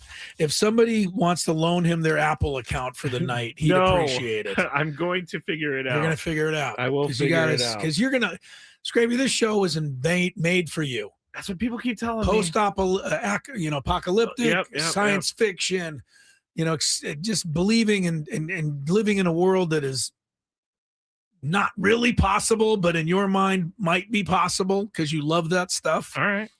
Yeah, I'm going to figure it out. This show is for you. I'm going to figure it out for sure. And for many of you out there, I think you should try it and see if you like it. I've heard a lot about it. Yes, it's got a lot of high ratings. Yes, it does. I will take a quick one. When we come back, AJ Cassavell. Nope. No. You're Michael Flicks. Oh, that's right. Michael's coming in. Talk high school. Yes, fired up about that. So fired up, I forgot about it. But it's next on Gwynn and Chris.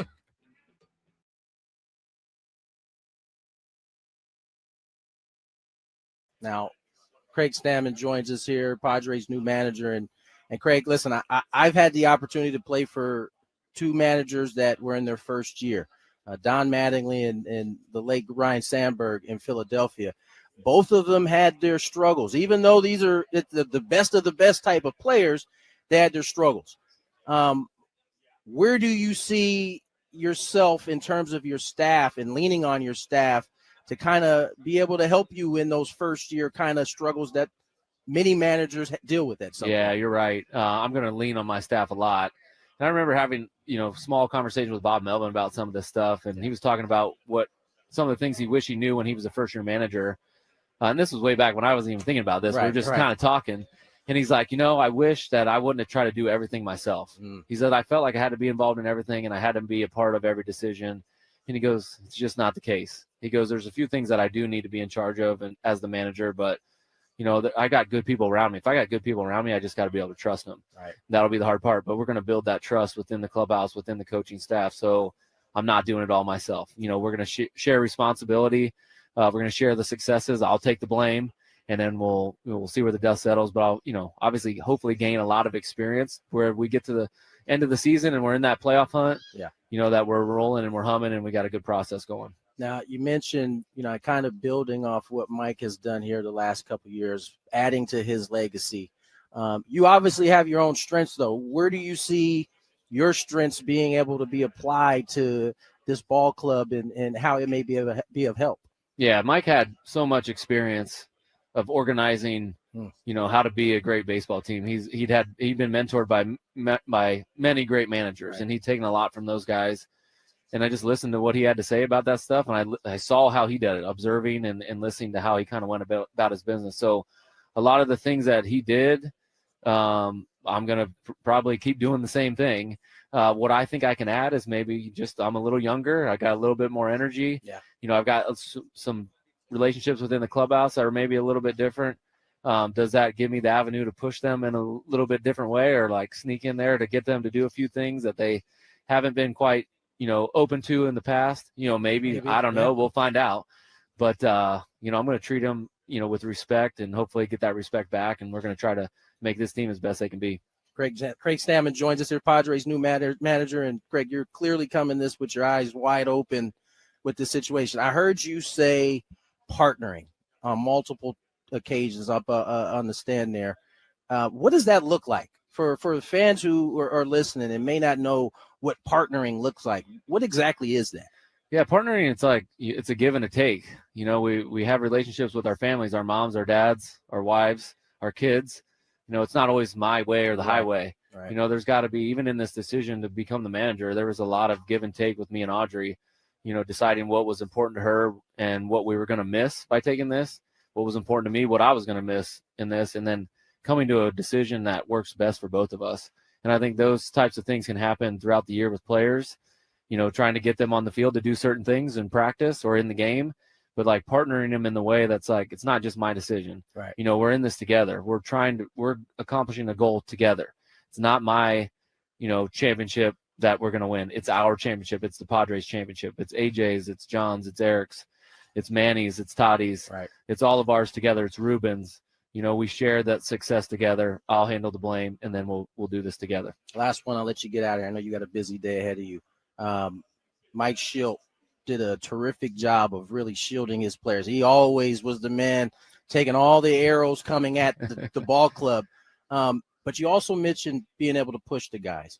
What does that look like? Because I think oftentimes fans hear, managers take the arrows and they're under the impression that there isn't any, pushing going on the backside of that. What does that look like sometimes? Yeah, I mean, we got great players. So, like, the amount of pushing I need to do is limited. Right. But we can give them new ideas on how to navigate a season.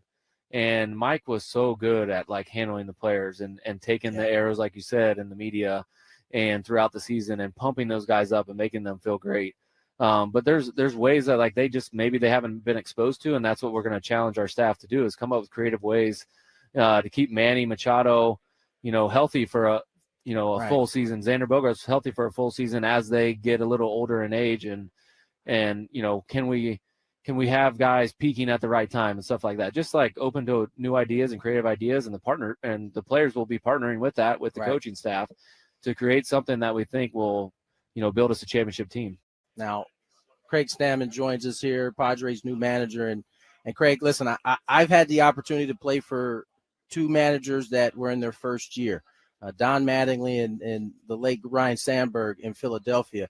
Both of them had their struggles. Even though these are the best of the best type of players, they had their struggles. Where do you see yourself in terms of your staff and leaning on your staff to kind of be able to help you in those first year kind of struggles that many managers deal with at some point? You're right. I'm going to lean on my staff a lot. And I remember having, small conversations with Bob Melvin about some of this stuff, and he was talking about what tonight. Michael Flicks will join us here shortly. Before, though, we got some business to take care of. That's right. 5:34. 5:35 in 2 seconds. 5:35, today's biggest fan, Lance Suget. That's what I'm going to go with. It's Lance Suget of San Diego. Apologize if I'm butchering your name, Lance, but you got 10 minutes to give us a call, 833-288-0973, and you'll qualify for a grand prize. 20 tickets for you and your friends. A night in our Odyssey suite at a Padre game later on this year. Of course, all of the fan staff will be there. Remember to register your name at 973thefansd.com/biggest fan. Lance Suget. Now, we don't have traffic as of yet. We'll do it as soon as it comes in. Okay. So, you want me to just do it? No. There's a little log jam at the 5805 merge. Anybody out there? Take your It's a time. log jam on the 5805. His voice is getting better as we go along. Yeah, and then like you said, it goes in and out. jumps back. It goes in and out for sure. Yeah. All right. A much anticipated segment. We've been kind of teasing this for the last 2 weeks. Your camera there, Chris. I just My camera wanted to look at you. Now it's determined. Now wants to look at Michael. Stay. We bring back Michael Flicks. He covered our high school basketball prep segment all last year. A lot of people enjoyed it. So, Michael, welcome back. Year number 2, man. Thank you for having me back. I'm happy to be back, man. I had a lot of fun last year. Skraby, is Mike going? Yeah, it's not going. I hear him. Well, you're sitting right next to him. Say something, Michael. Hello, I'm here. I got it. It's in his ear. Get out of here. All right. That's your beat up. Did you cut the thing on your headphones when it got stuck in the wig earlier? Maybe. There's a log jam at the 805. All right. High school basketball kicked off about 2 weeks ago. Last year, was it Montgomery? Montgomery was the team that won it all. You kind of highlighted them at the beginning of the season. Mm-hmm. Let's start with kind of the top teams to kind of look out for this year in San Diego. Francis Parker is looking like the best team in town this year. They've got there's only 2 guys in town with Division I offers, and Francis Parker has one of them. That's Tavid Lee Johnson. He's a junior. He's I'm not mistaken, had a couple of 30-point outings already. The Francis Parker, the whole team, they have a very complete team. Very, very complete team. They're well coached by Mason Biddle. Yeah, very, very well coached team. He's a great coach. They're looking like the top Wait team. till I get a hold of those guys. They'll go down by 10. Our resident referee over here. Mission Bay. I got Mission Bay as either like the second or third team in town. Well, I got to say third then because Santa Fe Christian beat them in the holiday classic there at or the Thanksgiving classic there at Mission Bay. So yeah, it's right now it's Francis Parker, Santa Fe Christian, Mission Bay, San Marcos, and there's a few others that are like floating in my top 5 right now, but those 4 for sure I got at the top. Compared to last year of the top 5, is it as solid as it was last year, or is there some moving pieces as we start the year in terms of some teams that could pop up and be in that top 5, top 4? What do you mean? Like, you mean is it the same teams or just no, like? I'm just saying it seemed pretty solid last year. The 4 that you had kind of stayed that way the whole season. Is it the same with this group? Yeah, for the most part. Okay. For the most part, yes, for the most part. Like I said, those 4 teams. Cathedrals probably need to be mentioned in the top 5 to 6 teams. So yeah, it's pretty much those. Everyone knows pretty much those top teams right there. But surprisingly enough, like Montgomery, who won the championship last year, they lost a lot of guys. They lost their 4 leading scorers. And, you know, I thought, and I'm sure a lot of other people thought that they were going to kind of have a really, really rough year. And in fact, if I'm not mistaken, I ran into the coach during the offseason. It's like, how's everything going? Coach, he's like, yeah, you know, I'm going to have a rough one. I mean, he didn't say it in those words, but, you know, that was kind of the energy I got from him. Right. You know what I mean? And that hasn't been the case. They've been playing some good basketball. They've got a couple wins against a couple top 5 teams, and they've been doing it with defense. So, yeah, Montgomery's been playing well to a few people's surprise. I mentioned this the other day because we were talking about what's happening in the world of college coaching, but football, et cetera. We have so many good basketball coaches, and you know they're all the people that yell at me when I run up and down the floor. But I want them to understand I respect the hell out of a lot of these guys. You mentioned Montgomery, yes, Ed, right? Yes, he coaches his butt off down there. He does. You know, Hop, Marty Ellis, Olympian, you know, Madison. Steven, I think it is Steve. Anyway, these guys, they're dedicated to these kids and teaching them the right ways to play. And it's fun to watch them do games. Francis Parker's another one. And I know, and on the girls' side, I mentioned some too. But we have, do we have good coaches here? And what makes that fraternity good here? You know, it seems pretty deep and people that are really committed. I think they all, not for the most part, they all 100% do it for the right reasons. Yeah. They love basketball. They love the kids, and they all are competitive guys themselves. A lot of them played at a high level or coached at a different level, and now they're coaching high school, and they're all still competitive, and they want to leave their mark. And like for example, I on my sports show, I just interviewed Coach Marshawn from Mission Bay, and I asked him about that. I'm like, do you you know, there's a lot of coaches that are kind of legendary here in town, and do you feel like competitive? Like, do you want to like be mentioned with them or like kind of like surpass them? And he was like, no, I don't want to necessarily feel like I surpassed anybody. He's like, but like you said, those guys are legends. And so when I'm done, I want to have won a few championships and have left my mark like they did. Coach Marshawn talked a little bit about having to change his style a little bit to fit the new generation. He said this year is not going to yell at the refs. I can't believe I heard that from you, Marshawn, but they're not going to yell at us. That seems to be something that a lot of coaches have had to make an adjustment in the last, you know, if they've been coaching the last 5-10 years here. Yeah, because it used to be, you know, kind of what I guess what a lot of us are probably used to, where like, you know, your coach, you do what your coach says and you don't really say much back, and you just kind of, that's what the coach said and that's what I'm going to do. That's not really the case anymore. I mean, it is. I'm not going to say the kids to some extent. Yeah, right? I'm not going to say the kids are not respectful, but it's not that just cut and dry anymore. That coaches kind of have to kind of capitulate to the kids and to the parents much more than they used to have to back in the day. But a lot of the coaches are, you know, they're happy to make that adjustment. And it seems like from what I see, the ones that make that adjustment, that have made that adjustment the best, have been the most successful. Yeah. They also coach the game differently, Tony. Not just the relationship with the kids, but there was always a post player. Back in, 10 years ago, maybe 2 post players. If you were lucky, now, if you're reffing on the baseline, which, we were either on the baseline or you're out there. When you're the ref on the baseline, you're not really reffing anybody because all 5 players are out around the perimeter looking to drive.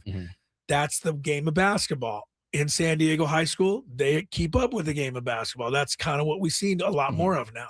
For sure. But to that point, that's actually why I wanted to mention and shout out San Marcos. They've got their senior. He's about 6'6". Mike Brown. He's a big kid. He kind of looks like a tight end or a DN. He plays around the basket. He's skilled enough to play outside too, but he plays around the basket too. He's got good footwork. And the few games that I've seen him playing, the highlights that I've seen of him online, from what I've seen, nobody in San Diego can really handle him down there on the post. So they do have a bit like kind of like a traditional big man, but he does play outside on the perimeter as well too. Now you are starting your rounds of getting around to see some different teams, players. It's been only 2 weeks. Who have you been able to see with your own eyes? Give us a couple players that you've seen with your own eyes that you want to highlight today. At Mission Bay, I mean, of course, everyone knows how good he is. He's a Point Loma Nazarene commit, senior 6'8", Clay Grebbing from Mission Bay. I said his school already. He's playing well. Like, he's always been a good player for Marshawn. And it's funny, I was thinking about it after I left the game that they played against Vista. I remember him when he was a sophomore, and even last year as a junior. Really, like, especially more so as a sophomore, really like taking his lumps from Marshawn, getting yelled at a lot, like kind of looking frustrated. But you could see that it never. He was learning. He was learning. He was like wanted to be one of those players that like had the responsibility. And now his senior year he does, and even more so because Caleb Newton, who he and Caleb were supposed to kind of lead them to a championship this year. Caleb, left like right at the beginning of the school year. So a lot of that, Clay Grebbing has been there really leading the team. I think that's kind of the best part about high school sports, specifically basketball. When you're a young kid that makes a varsity team, you're going to take your lumps. Yeah. You're going to get yelled at quite a bit because there's a learning curve. But to see the kind of maturation kind of stages go through, I think that's one of the cool parts. We're going to get back to Michael Flick's Intersect, but first let's check some traffic. From the 855 Get Ross Traffic Center, protecting San Diego after accidents or injury, here's Kelly Danek. Still a few problems wrapping up our evening drive here, guys. We've got this crash on the coastline southbound 5 before the racetrack. Everything's been moved over to the right shoulder. Eastbound 78 before College, accident involving 2 or 3 vehicles there in the center divide. And southbound 5 before the 163, reports of a stalled vehicle. Looks like that's got the slow lane blocked. I'm Kelly Danek with Gwynn and Chris, San Diego's #1 sports station, 97.3 The Fan. I continue with Michael Flicks, our weekly high school basketball roundtable a little bit here. I like to focus on the games. I like to focus on the kids. I like to focus on the players.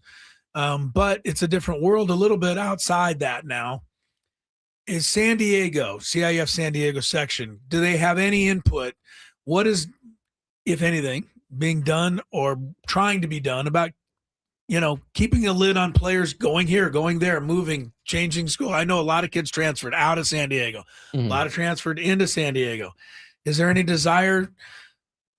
I know it's never going to go back to you just play where you grew up. I know that's not going to happen. Yeah. But what kind of things are being talked about amongst coaches and the people in the county? To be honest, I'm not really sure. I haven't really asked many coaches what they feel about that. It's kind of like touchy. I don't really. Yeah, but, it is like, as far as like, just around the county, I think, a lot of people are just like, it's a lot of it going on, but I don't really see any way to stop it. You know what I mean? If kids are willing to sit that 30 days or whatever many days it is. Is that what it is? See, I didn't even know that. Yeah, you have There's to. a 30 day. You got to sit 30 days, the first 30 days the first 30 days of the season, however many games factors into that 30 days, you got to sit. And as long as kids are willing to do that, then they're going to transfer. And I don't think there's much CIF can do about it other than making them sit that 30 days. Wow. Yeah. No, it's certainly not just happening in college sports. It's kind of happening all over. All right. Dax Hall. I feel like we heard that name last year from you. He's back on the list again this year. Is he's Santa Fe Christian? Yes. Is that correct? Is that school a basketball school, or is he kind of the guy leading the way on that squad? Well, I mean, they've been a basketball school the last 4 years because of him. Yeah. You know what I mean? It's his senior year. He's about 6'3". I mean, he's been one of the leaders of the team for a couple years now. But now it's his senior year. He's about like 6'3", nice, solid frame. Like that's one of the things about him. Like no matter who he's playing against, they have a really hard time keeping him out of the paint. He can shoot. Like, and when he gets into the paint, he knows how to find passers, and he knows how to find shooters. They got a lot of shooters on their team. So yeah, Dax Hall's been doing a really good job of leading Santa Fe Christian this year. I'm pretty sure he's going to lead them deep into the playoffs for sure. One thing I do not like as an official is when a player is so talented that he does things I don't expect a player to be able to do. Right. So what happens a lot of times, you'll see a player in a position where your mind says, oh, that's going to be a foul. But then the player is so quick that he doesn't commit a foul, and you got to be careful. One of those such guys is the guard at Olympian. I don't know his name, but Tristan. Is he going anywhere? Because he's quick. He's lightning quick. Yes, he has an offer from Pepperdine. Okay. Pepperdine. And Yeah, good-looking player there at Olympian. He's really, really good. And he's just you could tell he's just naturally good. But then like the more you watch him play, you could tell that like he's really, really worked on his game. And you could still got you some can things. see that from last year to this year Big time. in just a couple of games I've seen on the screen. He looked like he worked on his game over the summer. Was it Steel Canyon? I don't want to grab my phone. It's going to take me too long to find it. But I covered one of their games, and it was close. No, it was Rancho Christian, and it was close all the way down to the end, and it ended up going into overtime. But in the fourth quarter and overtime, and I filmed the timeouts as well. And the coach called a play, and he was like, "Nah, coach, let's run this." And the coach was like, "All right." Put the ball in his hands, and he led them. Like not just that one play, but like down the stretch, led them. And it was like you could tell like something just like for him, it was like, all right, it's time to win the game. Nobody out here is better than me. It's time to go win the game, and that's what he did. It was impressive, very impressive. Yeah, that Olympia team had a nice run last year before falling a little bit short, but. They did. They ended up. Yeah, they won the championship. They won their division. Yeah, they won the championship. Yeah, Division 4, if I'm not mistaken. Tonight, there's a game you covering tonight. Yeah, I'll be at Canyon Crest Academy. They're taking on La Jolla. La Jolla High. Yeah, I'm looking forward to that one. La Jolla's got at Canyon Crest or at La Jolla. At Canyon Crest. Okay. La Jolla's got a point guard, Leo Hawkinson. He was one of the leaders of their team last year, and this is his first year playing there. He was their leading scorer, and I believe he led them in assists as well. He's put on some nice muscle. It reminds me of Steph Curry. I just added. It was like, oh, like Steph kind of looking kind of swole out here a little bit. Like Leo put on some weight. You know what I mean? Like he was already like crafty, could get where he wanted on the floor, but just like that added muscle was just like added to his game. And then also, I'm blanking on my man's name. For La Jolla or Canyon for Crest? La Jolla. Yeah, my number 12. That's what I would say. I don't know. I believe he was number 12 though. Oh, he was. I'm blanking on my man's name.